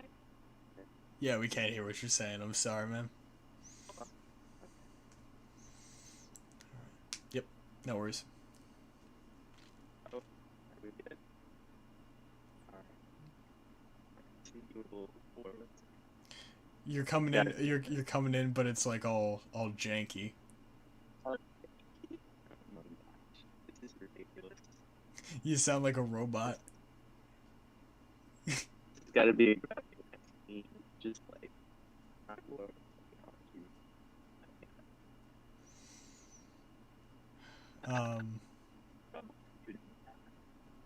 Do you want me to just be talking for a little bit while you figure it out? All right. So, symbiosis is basically, like, we have the definition up there, any relationship where two or more species are living closely together. And there's a couple up there. The two that you're probably most acquainted with, or that I'm most acquainted with at any rate, is the mutualism and the parasitism, if that's how you say it, or maybe parasitism. Yeah, parasitism, I guess. Okay, and you're Parasitism is back. fine. You're back, by the way. Your mic is dead. Nice. But yeah, so mutualism is usually what I would call like symbiotes, like a symbiotic relationship. Although I realize that that could also just be used as a umbrella term for all these things. But Yeah, definitely. It gets mixed up. yeah, Colloquially, when we say symbiosis, we just mean mutualism mm-hmm. specifically, even though symbiosis can also be parasitism. But yeah. Yeah. So, mutualism beneficial for both, and parasitism is the where it's negative for one but positive for the other. For example, a leech. If you have a leech on you, it is not good for you to have that leech on you, but it's very good for the leech that the leech is indeed on you. So, Yep. there's that in that way. I'm trying to think of a symbiotic relationship. Oh, I think it's like it might be, I forget, it's some like mammals, so like elephants and birds. Mm-hmm. Elephants and like small birds. The small birds eat the flies that like bite the elephants. And so you see like elephants with like a dozen of these small birds just like chilling, sitting on their backs. And that protects the small birds from predators too. So it's a mutually beneficial relationship. So, It gives them, a source of food, yeah. and it, protects the elephants from the pests. But what is the commensalism thing? Because I actually don't know what that is. Commensalism. So it's just one of the organism's benefits, and the other does not gain or lose. It's kind of rare because it's like eventually, because it's like it's almost statistically impossible to get exactly neutral, right? Like something will either be slightly advantageous or slightly negative. But I mean, I guess my best guess would be like mosquitoes for very big animals. Or actually, let's go with just not fleas, like those like skin mites or whatever that like we say like our skin is like covered with these like dust mites or whatever. Yeah. Like millions of them, these microscopic organisms. We don't notice. They don't seem to benefit us. They just, eat the oil secretions and sweat and whatever from our skin. They're just there. So very big and very small things, I guess you could say. But yeah, that's just covering the range here. So this is pretty interesting in terms of evolutionary strategy because it causes like two different species to rely on one another and well, if we're talking about mutualism, it can lead to some pretty interesting cooperation. Like you can get, say, ant colonies that like protect plants. I'm not sure if this is real, but say hypothetically, you could get ant colonies that protect a certain plant that like a tree. Say they make their home in a tree, their ant colony, they just carve it out of the tree. Then they would want to protect that tree from any other herbivore because the health of that tree is useful for the health of the colony. And then you could get the same thing for the tree because like the dead ants could become, fertilizer for the tree. So that sort of relationship could cause the ants to, fight on behalf of the tree, which is just an interesting sort of thing that you can get. You can have organisms that are completely unrelated, like actually have a vested interest in the other's survival evolutionarily. Oh, I would say a great example of mutualism would just be humans and all the domesticated animals. So if we think of dogs, it's, and you can think of the evolution of symbiosis, symbiotic relationships too. And here's an example. The evolution of dogs starts with wolves, and wolves threatened humans because, scary predator. So we typically wanted to just fight them off and kill them. And so that caused many wolves to develop a sort of like anxiety gene, that like a fear of humans, basically. And that is evolutionarily advantageous because a wolf that fears humans will avoid them and will not die.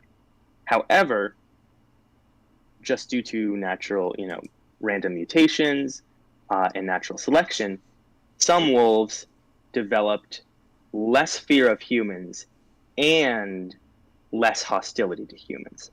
And that combination made it so that the humans didn't mind having them stick around. So at first, this is more like a commensalist relationship, because what these wolves would do is they'd scrounge around the edges of a human settlement and eat up any scraps that they found. But as they evolved and got closer and closer and more willing to enter human habitations, eventually humans realized, like, oh, we can use them for hunting other animals and herding other domesticated animals and all that jazz. And that developed into a mutualist relationship where you had hunting dogs, shepherd dogs, that's working dogs, so like huskies and stuff. So those are mutualist relationships. And now most dogs, even though they're mostly just like companionship is their main thing, that's still a mutualist relationship because it improves psychology, I guess you could say, right? Similar thing happened with cats.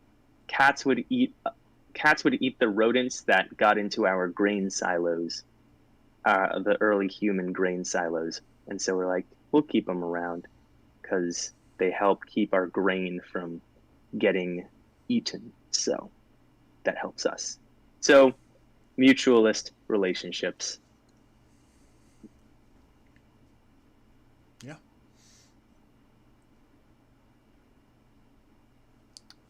I mean, that's all I have for symbiosis. Yeah. Yep, me too. All right. Crab. Next we've got Convergent Evolution. Crab. This is the meme. This is the meme of the episode. I'm going to read to you an XKCD comment. Have you heard of carcinization, the tendency of nature to evolve things into crabs? Oh, yeah, the basic crab design has evolved separately a number of times. Evolution just loves making crabs, I guess. Apparently, oh no, he has become crab. So that is the meme. That is the crab meme. Carcinization is an example of convergent evolution. So convergent evolution is a fascinating thing because there are many organisms that you could look at and say, oh, they look similar, they must be related. That's the basic like childhood fallacy of thinking that like dolphins and whales are fishes, right? Because they're actually mammals. And so you might wonder, why do dolphins and whales look so much like all these different fish species if they aren't related to fish? And there I give you convergent evolution. Dolphins and whales evolved in a very similar habitat, the ocean, to fish. And that means that similar selection pressures were involved in their evolution. So when you're living in the ocean, there is a significant pressure to have an aerodynamic or really aquadynamic body structure so that you could swim faster and more efficiently. Since dolphins and whales lived in the water, they had that same selection pressure, and that caused them to have similar shaped bodies to fish. So that's a very clear example of convergent evolution there, because you started with something that's a mammal, you know, I mean, it's still a mammal, but like that we're familiar with, you know, like walks on four legs, hair, warm-blooded, all that kind of stuff, and developed into a sea creature that on the surface looks very much like a shark or a fish. And that's just the convergent evolution at play. So on the left, we have some examples, and this is where ecological niches also comes into play, where there's the need for a dog-like carnivore. So placental mammals, you've got the wolf, and marsupial mammals, you've got the Tasmanian wolf, which aren't related. Again, placentals and marsupials are different from each other. So the wolf is more closely related to everything on the left side than it is to this wolf-looking thing. Same thing here. You've got cat-like carnivores. You've got the ocelot, and then cat-like carnivore marsupials. You've got the native cat. And again, that's just all these different things here. You've got flying squirrel, flying phalanger, groundhog, wombat, anteater, and also anteater. They're just so similar that they deserve the same names, even though, again, the anteater on the left is more closely related to every other creature on the left than it is to the anteater on the right, and vice versa, which is just fascinating. So this is because of ecological niches. Think of the niche of anteater. That is a pretty self-explanatory niche right there. Ants are a source of energy, and if you as an organism can develop to prey on ants, then you can tap into that energy. And so that niche will be filled by different creatures in different areas, and that's convergent evolution. And that's where we get to carcinization. It's that the selection pressures that induce crabness are very common enough that you have all these varied life forms that evolve into crabs. So, yeah. Crab time. Crab time. And I mean, It's all crab. Like think about always has been. Think about what a crab is. It's a goddamn tank. It's a tank with two massive, big, meaty claws on the front of it that are able to, I mean, even like, think about it. It hurts when a crab pinches it. And how much bigger are we to crabs? I bet they could hurt like hippos and stuff if they ever like met each other, which they probably wouldn't. But you got to think about it like that. Like they are reasonably fast on the ocean floor, reasonably fast on land, like sand and stuff. And just the fact that they're able to traverse both is crazy. And it's a really good design, I have to say. Like ranking aliens on how bad it would be if they were to invade Earth, crab people, game, not even a game changer, game ender. Game ender, crab people. Not even game ender, Ender's Game. In fact, I would take the aliens in Ender's Game, the buggers, or over crab called, people. over goddamn crab people. The buggers. Yeah. Yep, exactly. Good lord. But yeah. So it's a good design, man. And it's just been tested by time, and it has come out on top time and time again. Yep. So yeah, next up, we've got mass extinction events. So these are events when a lot of organisms go extinct at the same time for some inexplicable, well, always explicable reason. So this is interesting. Extinction is a regular phenomenon, and usually it occurs at a background rate, and that's just because over time conditions change or new competitors emerge, whatever it is, causes old creatures that can't adapt fast enough to go by the wayside. Now, when this happens all at the same time, it means that some massive change is occurring very quickly in an environment. So we've got 5 of them in history that are called the Big Five. We've got the Ordovician-Silurian extinction, which scientists theorize was a 1-2 punch where a glaciation event caused, great cooling, and then it was followed by a heating event. And that combination wiped out 86% of the life on Earth, because first, you wipe off all of the life that can't adapt to cold climates. And then, once it heats up again, you wipe out all the life that can't readapt to a warm climate. So there you go. That's a change in the creature's environment that is very drastic, and that causes a mass extinction. And you've got late Devonian extinction. Here, it's theorized that plant roots created an abundance of nutrients that fed algae.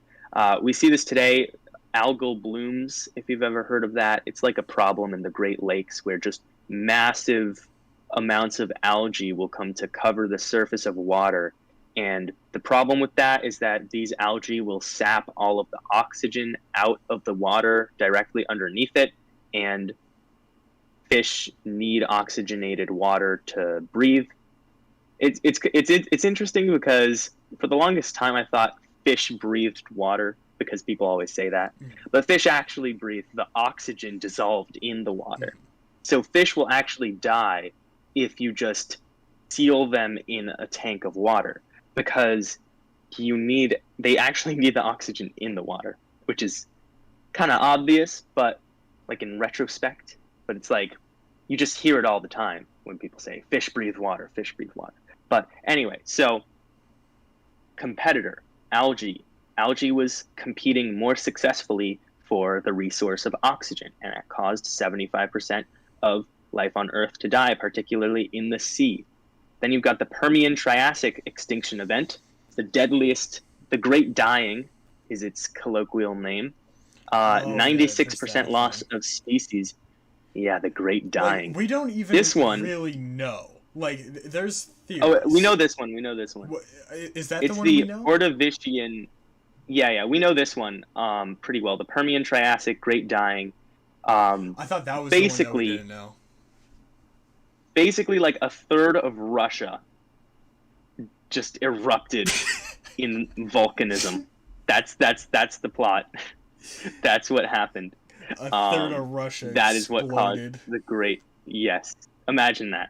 And this isn't like once. This is over like hundreds of thousands of years.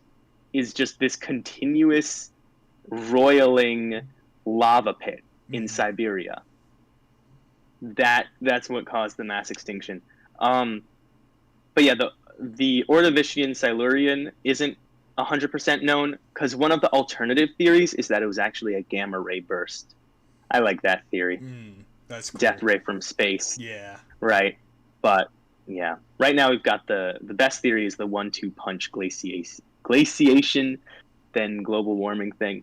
But yeah, Permian Triassic, just a third of Russia explodes and causes 96% of life to die.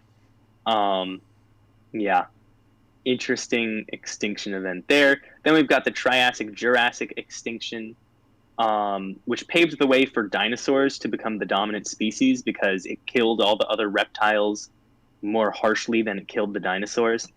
And that is also theorized to be volcanic eruption. Some other scientists say it could be an asteroid.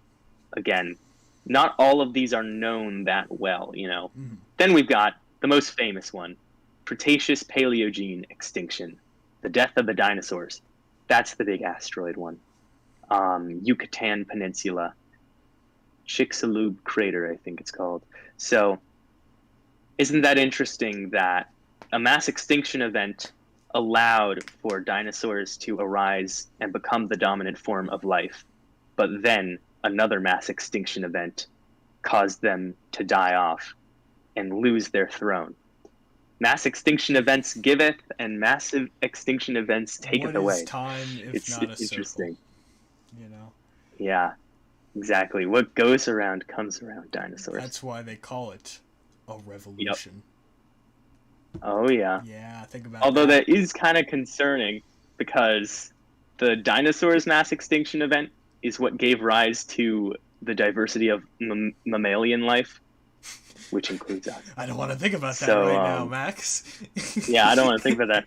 So this is where we get to number 6 in the big 5, which like we don't have enough research on this yet to conclusively say that like we're in a mass extinction event. But many scientists like the rate of extinction has vastly increased since humans have started to alter the environment, because the artificial alteration of the environment is much more drastic than natural processes, occurring much quicker, so that causes more extinction. But it's yet to be seen if this is going to be a mass extinction event where 80% of life on Earth goes extinct, or if it's just a period of heightened extinction, right? But if it turns out to be a mass extinction event, it'll be called the Holocene extinction event. So there you go. There you go. Cause humans. Fairly novel, interesting cause. It's like, it's like you've got a book series or a movie series and they've made 5 movies and like it's starting to get stale, it's like 4 sequels. People are losing interest and they're like, oh, we need something new. We need something interesting. Holocene extinction event. It's humans that do it this time. Isn't that interesting? Yeah, looking at you, yeah. Fast and Furious. Fast and Furious. Fast and Furious 9. How are you? First of all, how have you been going that fast for that long? Yep. And how are you still angry about it? You gotta calm down. It's been 9 movies. Yeah, exactly. Jesus. Yeah, I know. I don't understand. We're probably gonna get Fast and Furious fans getting upset at us, but I don't understand how cars driving around fast can fill up 9 movies worth of content. But far be it from me. And then they're going to space. So they're like driving cars they're going to space? in space or something, right? That's what happened. Now I might actually want to watch it, but I don't. If there's space involved, now I have to see it. Yeah, but exactly. Yeah. It's mandated. It is mandated. If space is involved, I will go watch it. But yeah, so these mass extinction events are just interesting because they can teach us lessons about hubris and biodiversity. But yeah, it is interesting because the dinosaurs, rose due to extinction event and died due to extinction event. Will humans suffer the same fate? That is yet to be seen. But yeah, I just find that interesting, kind of eerie, sort of like spooky, a good like Halloween story to tell, but yeah. Yeah. Anyway, I'm like trying to see if there's like a trend of how long there is between each one, but there kind of isn't, especially because 3 and 4 are so close to each other. Mm-hmm. Yeah, it is. It's kind of random. Although, actually, this is interesting because some scientists have said that there is an increase in extinctions like every 110 million years or something. And it basically coincides with the length of the galactic year. So the galactic year is the time it takes the sun to orbit the center of the galaxy. And the sun does this on an elliptical orbit. And so this means that twice in a galactic year, the sun passes through the disk of the galaxy. And the disk is the thickest part, right? So as we approach the center of the disk, there's going to be more stellar activity increased chance to interact with a supernova or a gamma ray burst, or even just like a star passing close by that disturbs the comets. Mm-hmm. Even that, just completely harmless interaction, just a star, two stars going about their business, no like supernovae, nothing special happening, can disturb the comets and cause a mass extinction event.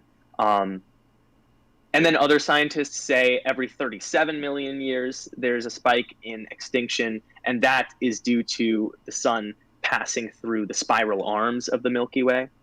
And similar effect there. It's just the higher density of stars means close encounters with stars that are not generally pleasant. So those astronomical cycles would probably be the only major way that you could see cyclical mass extinction events, because otherwise it's pretty random. So yeah, maybe there is a method to the madness. Who knows?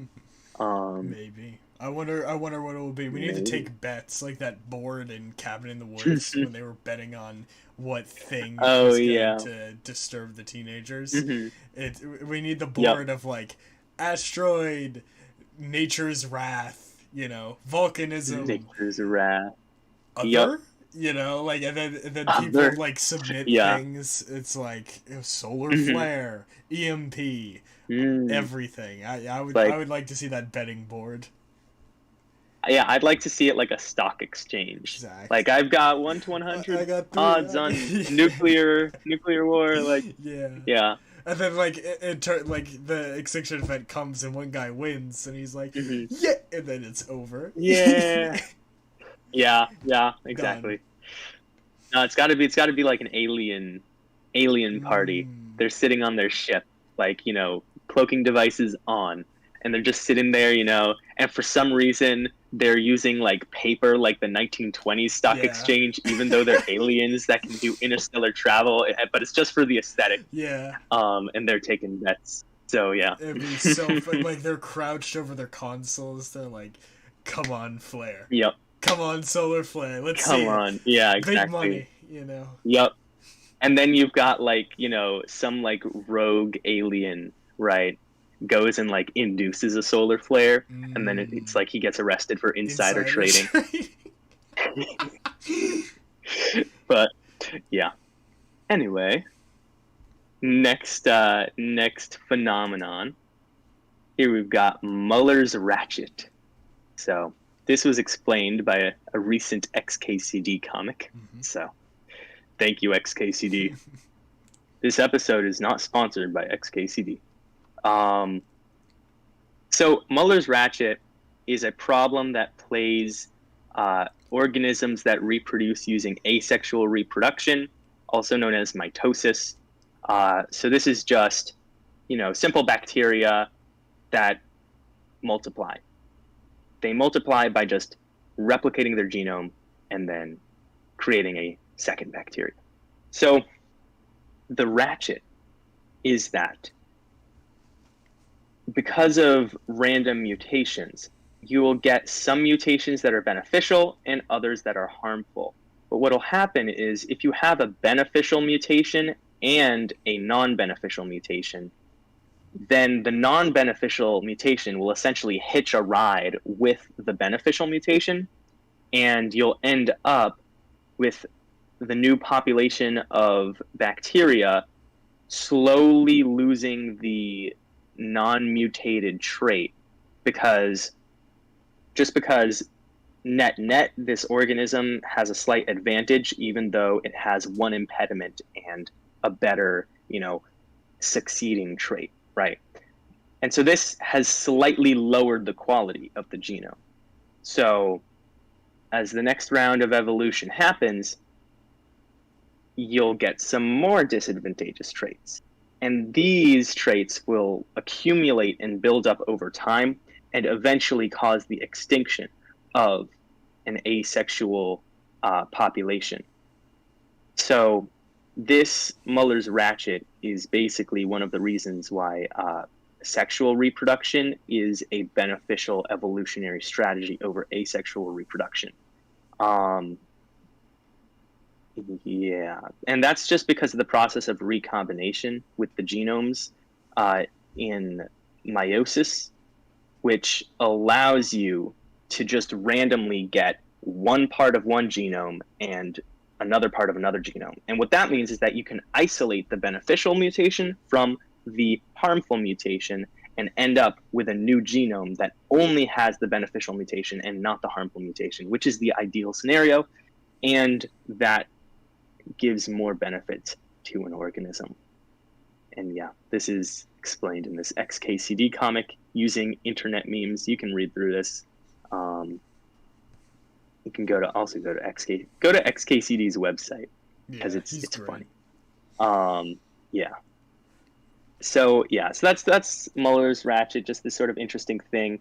Another thing that it causes is it has a tendency to shorten genomes rather than lengthen them, to sort of delete genetic material, because there are more likely, like a mutation that just sort of eliminates a few base pairs is more likely than one that just adds spontaneously new base pairs.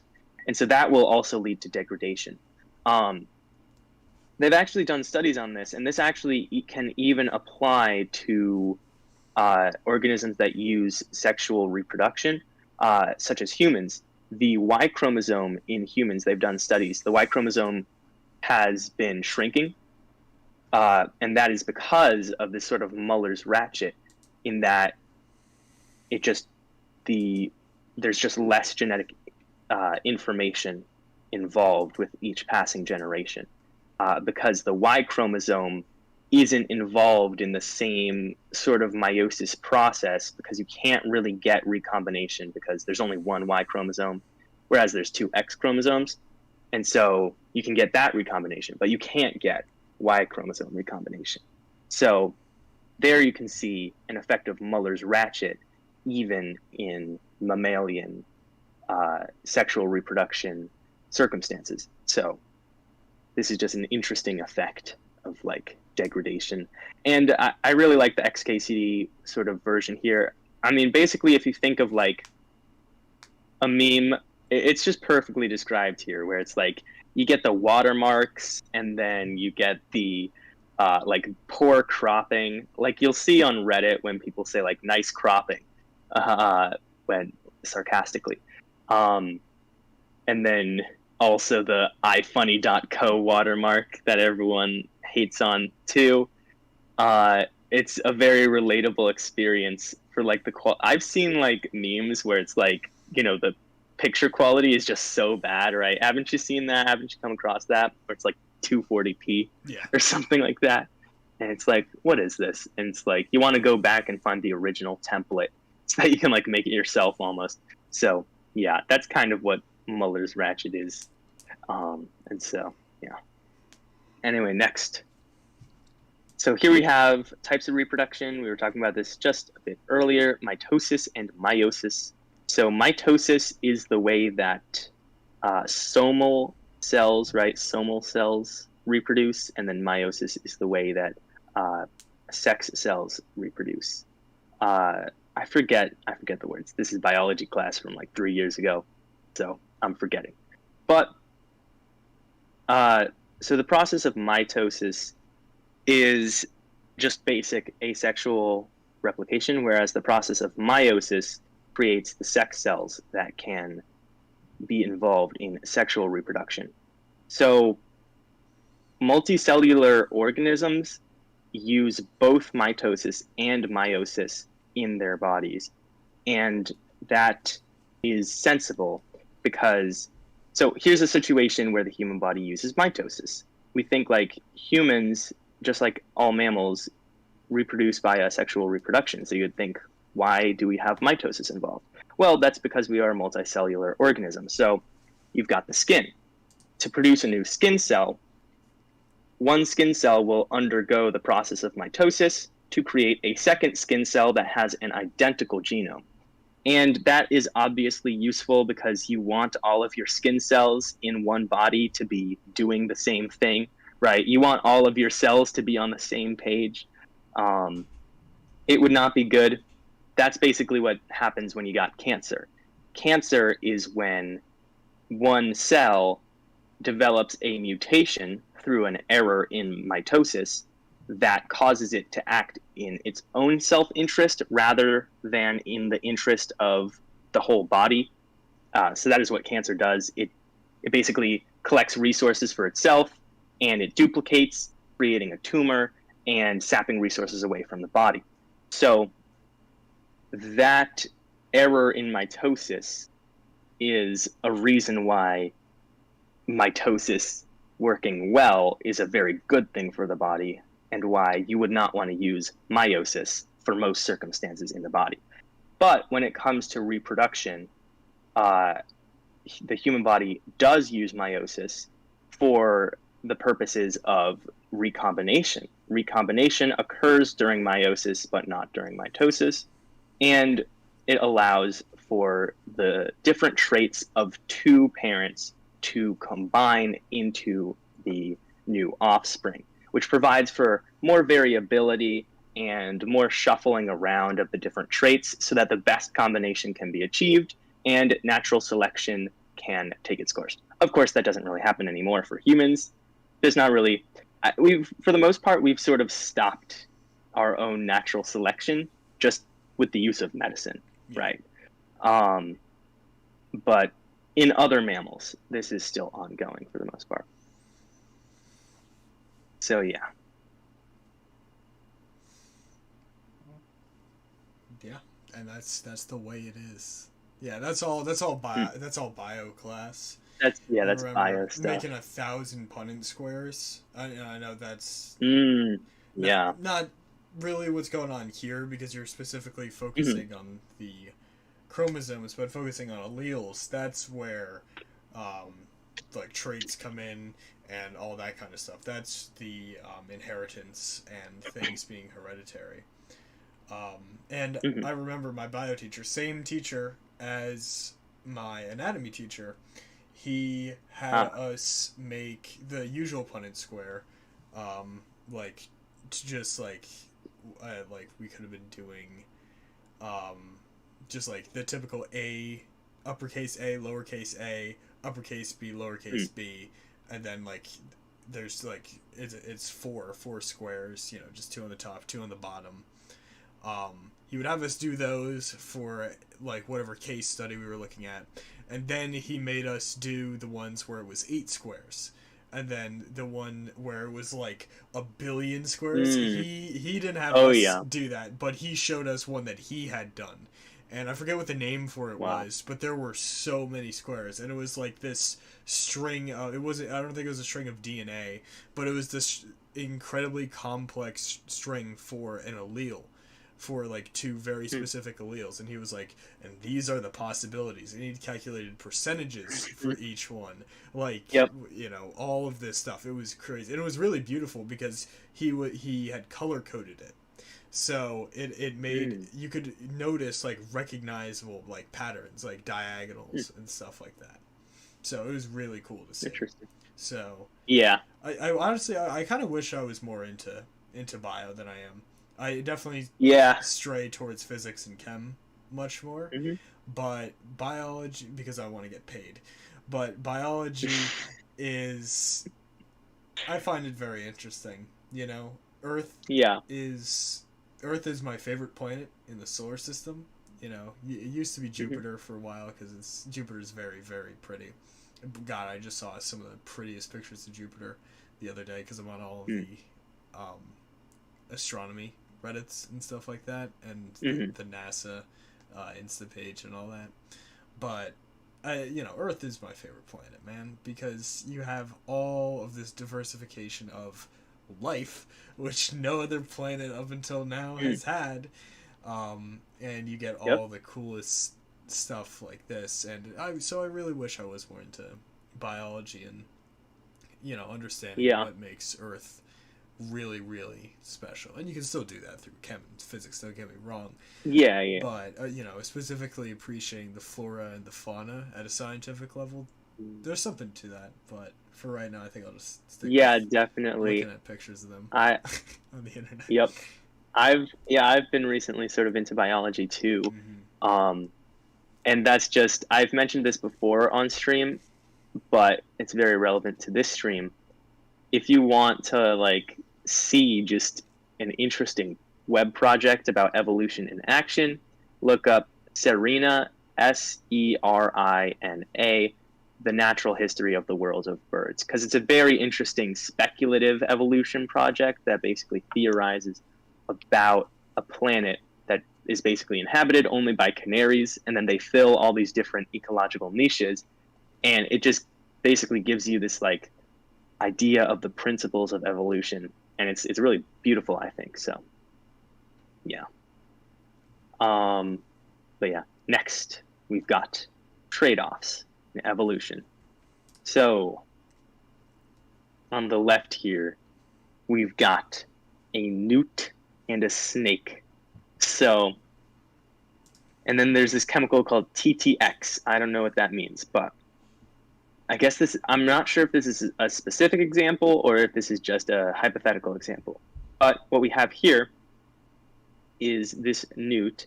If it has too little TTX, which is like this poison, then it's more likely to be eaten by snakes. But it'll also produce more offspring because TTX inhibits the newt from producing offspring, right? But then if you have too much, then it's less likely to be eaten by snakes, which is a good thing. But it'll produce fewer offspring because of how it affects the chemicals of the body, right? The hormones of the body. Then you've got the snake. If the snake has too little TTX resistance, it'll be unable to eat toxic newts. However, it'll have a higher crawling speed because this resistance is linked to slower speeds. And so then when you have too much resistance, able to eat the newts, but lower crawling speed. So this hypothetical example basically says, what if two traits are linked to each other genetically, and you can't have one without the other? That sort of entanglement creates a problem because then you have a trade-off. And you have one trait that is disadvantageous and one trait that is advantageous to an organism. And it just depends how disadvantageous is that disadvantageous trait and how advantageous is that advantageous trait. Whichever one wins out will determine whether or not this trade will be made. So one example is humans. Humans have a lot of back problems because we walk on two legs. So that is a famous human backs. I think there's a video that's like human backs are designed to fail. And yeah, that is because of human bipedalism.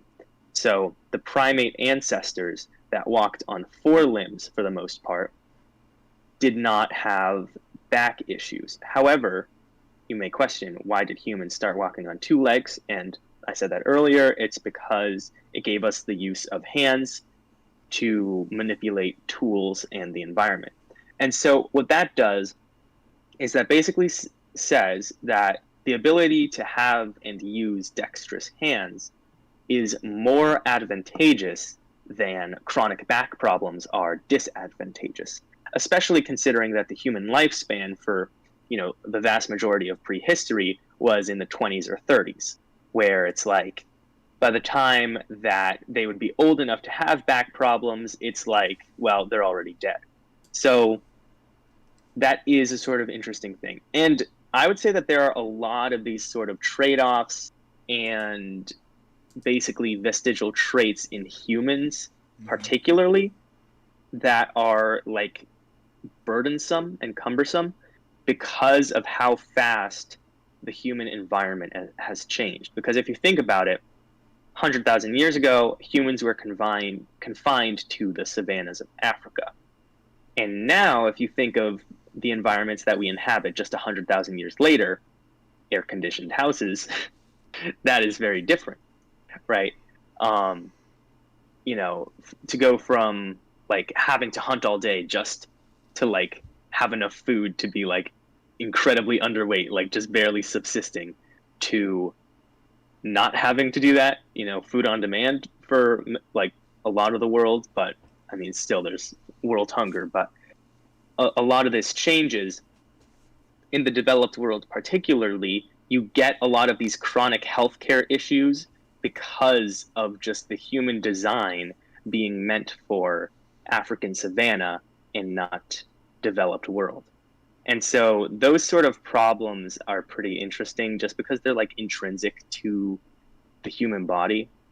And it'll be interesting to see how research into genetic modifications might be able to remedy some of those issues, because genetic modification would be able to more thoroughly and intrinsically change the human form than any sort of treatment for bad backs would.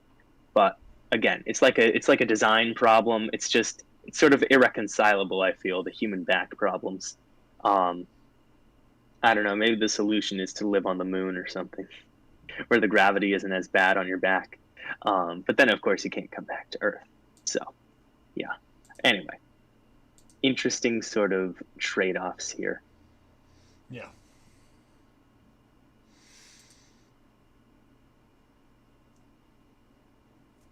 We can head over to the next one if you want. Yeah, finally, we've got the development of sentience, which is, unique to humans. Or is that sapience? I'm not sure. There's a ton of these closely related words. Some of them just mean like awareness, which would include like other mammals and stuff, other animals. But then what we're referring to here is like human intelligence and like self-awareness, and which is one of the biggest trade-offs if you think about it, because like think about how many animals are better than us at physical stuff. Like gorillas, who we're decently closely related with, are incredibly strong. Like they can rip cars in half if they really wanted to. Yeah. Like their punch is insane. Or like think about like keeping it in the same range, monkeys, like spider monkeys. Think about how well they are, how agile they are. They're able to climb. They have tails and stuff, and they can just scurry up a tree like faster than you've ever seen anything go up a tree. But all of that stuff we traded in for brain power, for intelligence and stuff like that. And I mean, obviously, it's the superior evolution, as evidenced by the fact that we're still here, but also by the fact that the average person can make tools, can, analyze an environment, and can construct a well thought out plan that could give them advantages over that spider monkey over that gorilla in like a survival scenario.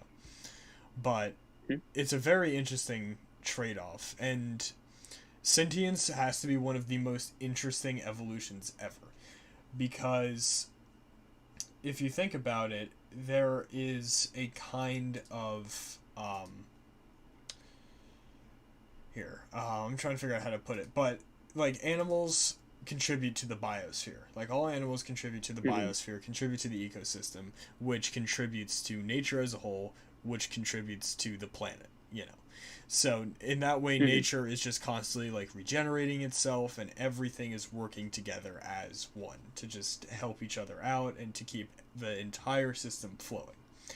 They're like very rarely, and I would say pretty much to no degree, has there been an evolution besides sentience that has been like a net negative on nature, if you think about it. Like the closest one that I can think of is these birds, the firehawk birds. I don't know if that's what they're actually called, but they're in like Australia or something. And they spread. Exactly, they spread bushfires. I love those things. Yeah, in order to scare away mice. But even then, fire can be good for the environment because it inspires new life, and it makes the ground more fertile, or old plants are moved out of the way so new plants can take hold. All of that kind of stuff. So even then, even though they're spreading fire, beavers too. Beavers, yep.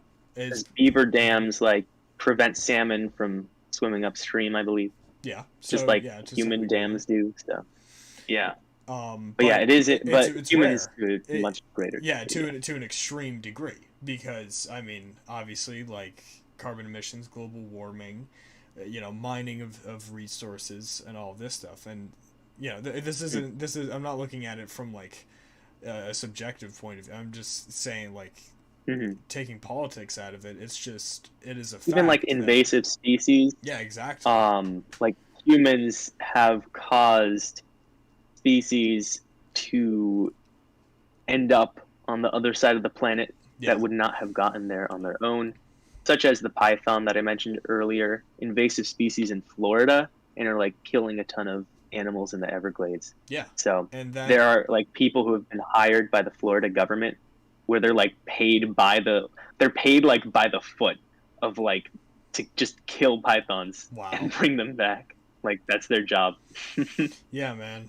But it's sentience, human sentience has been the single worst evolution from nature's point of view because of, all the things that we've constructed. So that makes me a little afraid. I'm gonna be honest, it makes me a little afraid because that has never been observed before. Like, there have never been, sure, like beavers will knock down trees to create a dam, right? That's like one dam in one river. Humans, we're doing everything everywhere. We're cutting down the Amazon at the same time as we're cutting down forests in Africa, right? We're cutting down trees, we're mining resources on literally every continent, I believe, and we're all doing it at the same time across the entire planet, right? And everyone's doing it. I have a counter argument. Let's hear it. I believe that in the long run, maybe not right now, not as of right now, but in the future, the development of sentience could actually be the best evolutionary thing that ever happened to life. Because if humans go to Mars, they're going to bring a ton of different species with them. Yeah. Just for agriculture. And then eventually they want to create a biosphere. If we go to the moon, same thing. Venus, all the other planets, then eventually maybe other star systems. So if you think about it, the evolution of sentience was sort of like the evolution of walking on land, because it may open up a new environment that was inaccessible to previous iterations of life. So as of right now, sentience is probably like a net negative on the planet, just because it has reduced biodiversity because of all the extinction caused, Holocene extinction event, right? But in the long run, it may actually be beneficial, like incredibly beneficial to biodiversity, because the other thing is, once we bring animals to different planets, they're going to start adapting to the different planets. So like you could have like the Martian sparrow would have smaller wings than the Terran sparrow because it doesn't need wings that large to fly on a planet that has less gravity. Yeah. So yeah, I wasn't thinking four-dimensionally things like that with it, but you're right. Four-dimensional. You're very right. So, and that's my hope. That is absolutely my hope that it's all worth it in the end. And what nature was doing was just taking a hit in the face so that later on they can get paid. Like just short term destruction for long term. Delayed gratification. Delayed gratification, exactly. Yeah. So, but yeah, and it's like it's definitely the most revolutionary evolution, and it makes me wonder, like, could it evolve farther? Could we become super sentient? Super sentient. Hyper sentient beings. That, think about it. It's crazy. But I don't know. I don't know what the future holds, but I do hope that, of course, that we get to Mars eventually, and that Earth can, get some biodiversity happening. Definitely. Yeah. So yeah, that's that. Let's go to the examples. So we have a few examples of evolution to go through pretty quickly. First, we have the dinosaurs. Got a personal fondness of the dinosaurs ever since I watched Jurassic Park when I was like 10. Big inspiration, just sci-fi.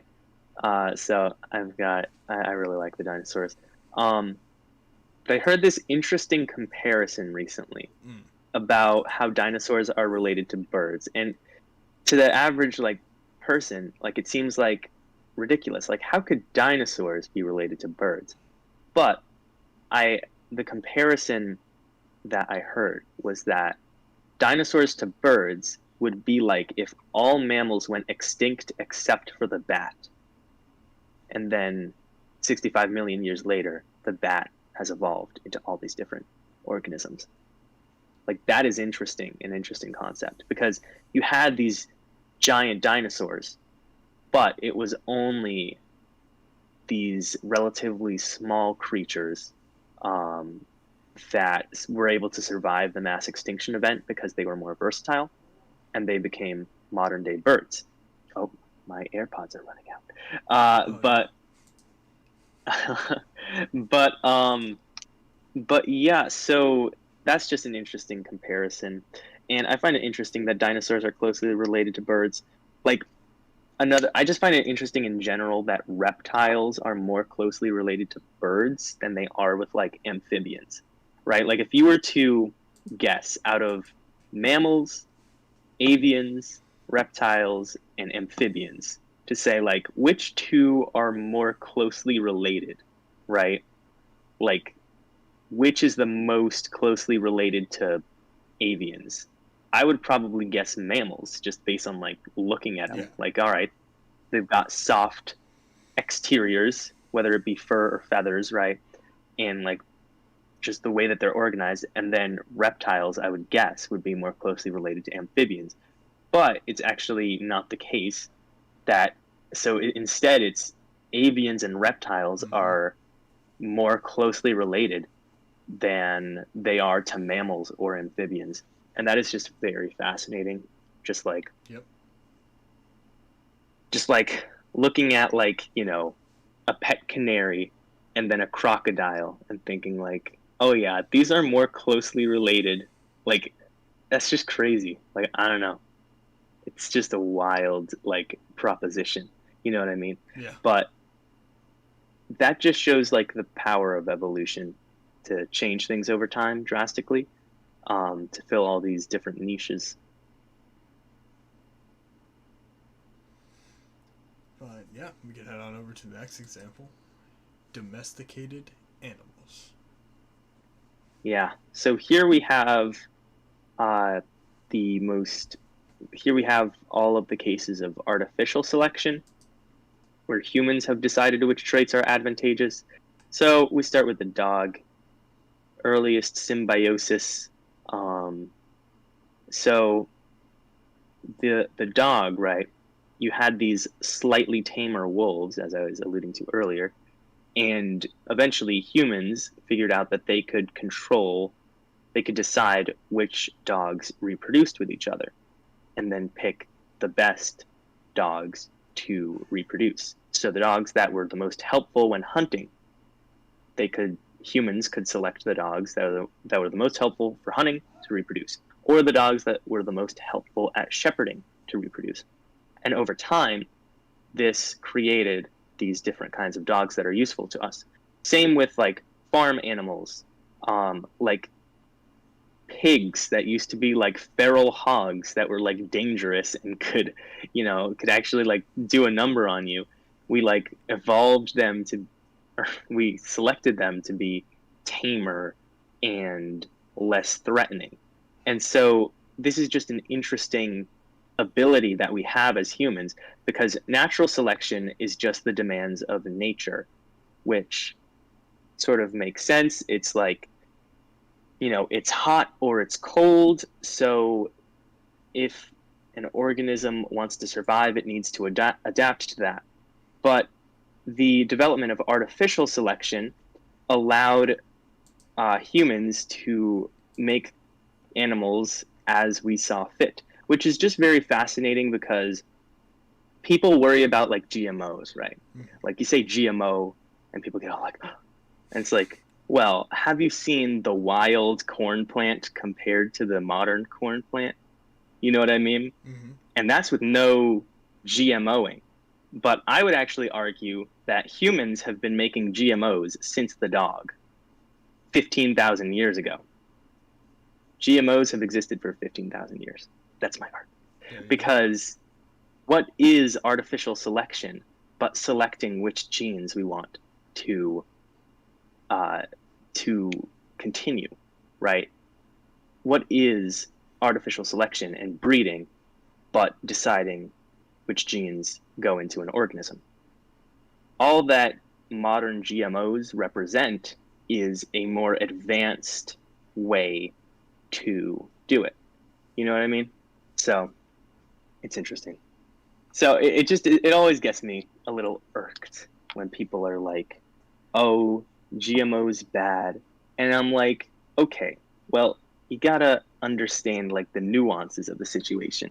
Like if we had used artificial selection to make like Cujo dogs, right?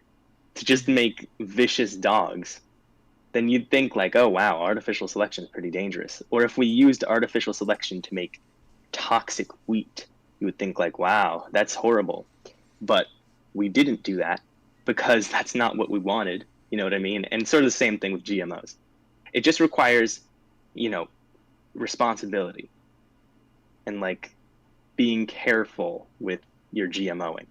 But GMOs aren't inherently bad because everything we eat has been genetically modified compared to, 10,000 years ago. So, Yeah, lots of genetic modification in the past, even unknowingly, even going all the way back to the first information slide with the farmer choosing the biggest seed. Yeah, exactly. Genetic modification. Yep. But we can hop on over to the final example, which is you and me, humans. What an interesting species. What a pack of degenerates. What a pack of degenerates. Fair enough. I was gonna spice that sentence up, but I was like, no, we'll keep it PG. Although we do get one F-bomb, so it would have been too bad. We would have still been PG-13. Yeah. Yep. Yeah, humans are very fascinating in their evolution. Well, again, it's the sentience that is fairly unique. There are like other animals that have learned like some pretty intelligent things, like tool use. Yeah. Like I think there are some monkeys that'll like hit rocks together. Yep.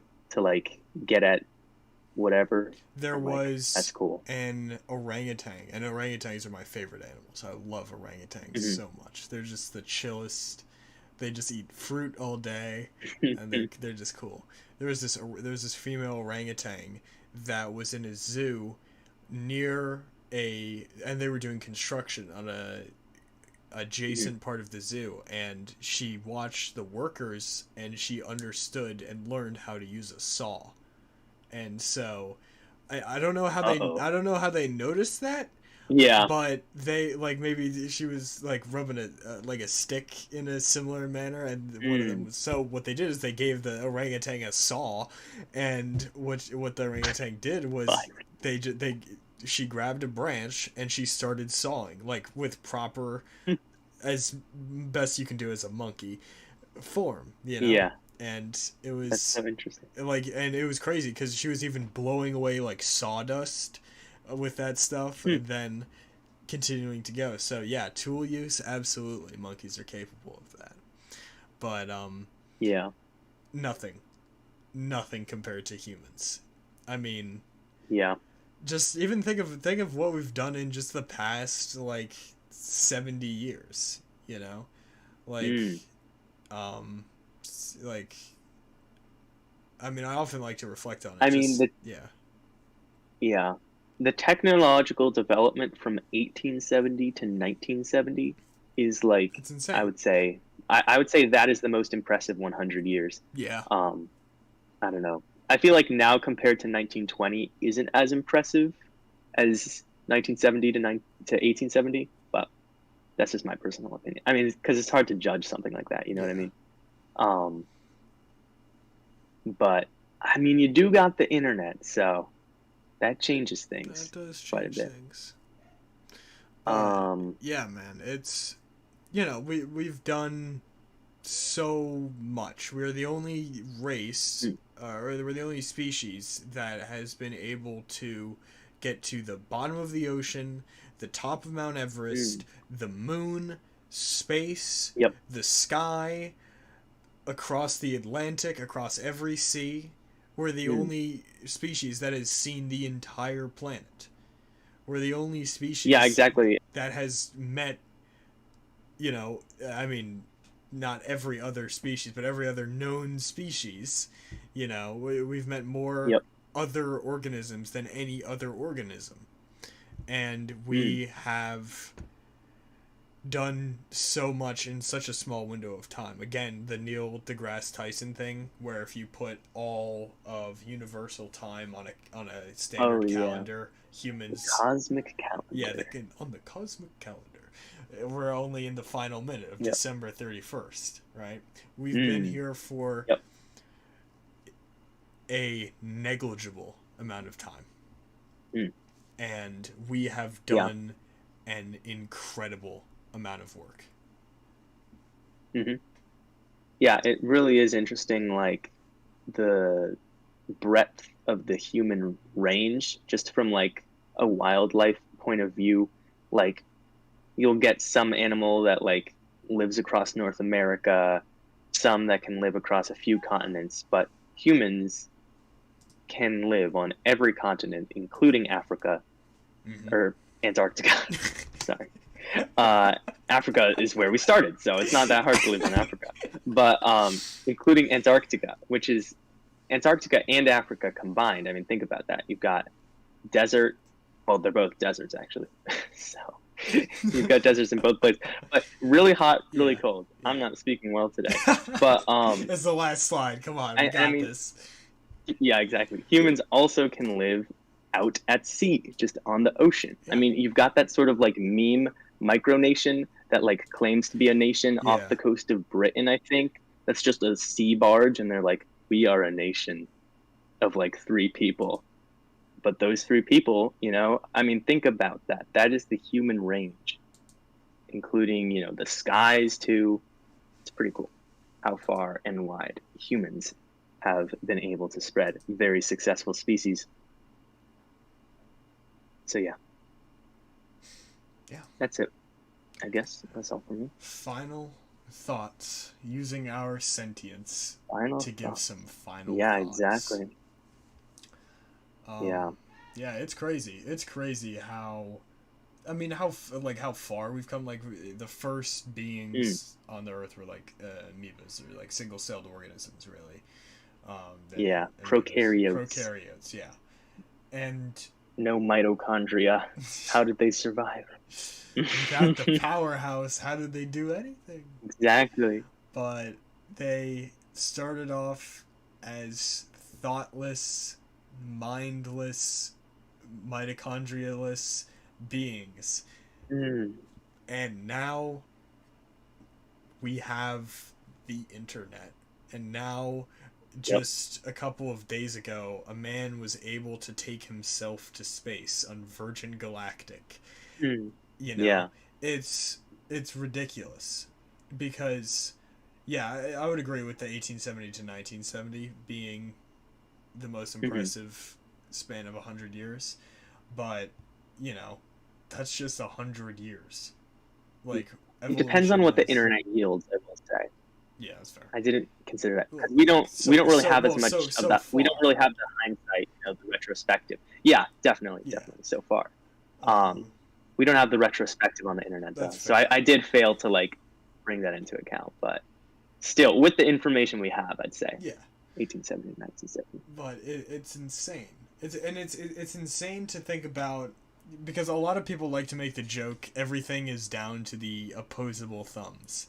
Because we can oppose our thumbs, we can take over the world. And that's not even that far off. Tool use is like one of the most important skills that we have. That's how, like, a human being, given the right resources, can overpower every single animal on Earth. And that is the advantage that intelligence and tool use gives us. So intelligence, Yeah. sentience mixed with the cognitive thought, all that stuff mixed with the ability to use tools, the ability to grab things and stuff like that. It renders us at the moment, and I really hope nothing comes up to prove me wrong, but it renders us undefeatable at the moment. Like, there is Yeah. no species of animal save like a disease, if you want to determine Yeah. Like a viruses virus as or a as bacteria. alive. Those are pretty Mhm. much our most mortal enemies, I would say, are viruses. Mm. But there are no other, like animals that are Yeah. able to, I apologize for the screaming in my house, that are able to overtake us. Like, sure, yeah, in isolated Yeah. events, like, yeah, if I Hmm. get locked in a cage with a gorilla, that Uh-oh. thinks that I just killed his wife, I'm not gonna be able to think or thumb my way out of Yeah. there. But Yep. I mean, we were able to It's just like, you construct. go. And they're like, oh. Don't. I surrender. He's like, no. Yep. But that's the thing. That's the thing is that again we're able to get to space just because Mm. of how we've evolved, and it does make you wonder, like, why evolve? Mm. Why is there any point to evolution? And there's a bunch of theories, like nature being a force in and of itself. Perhaps Mm. that there is a creator that set the process of evolution in place, or perhaps there is a certain sense of self-preservation, because that's something that every animal Mm. has in common. Every single living thing has self-preservation, and Mm. again, that's True. natural selection.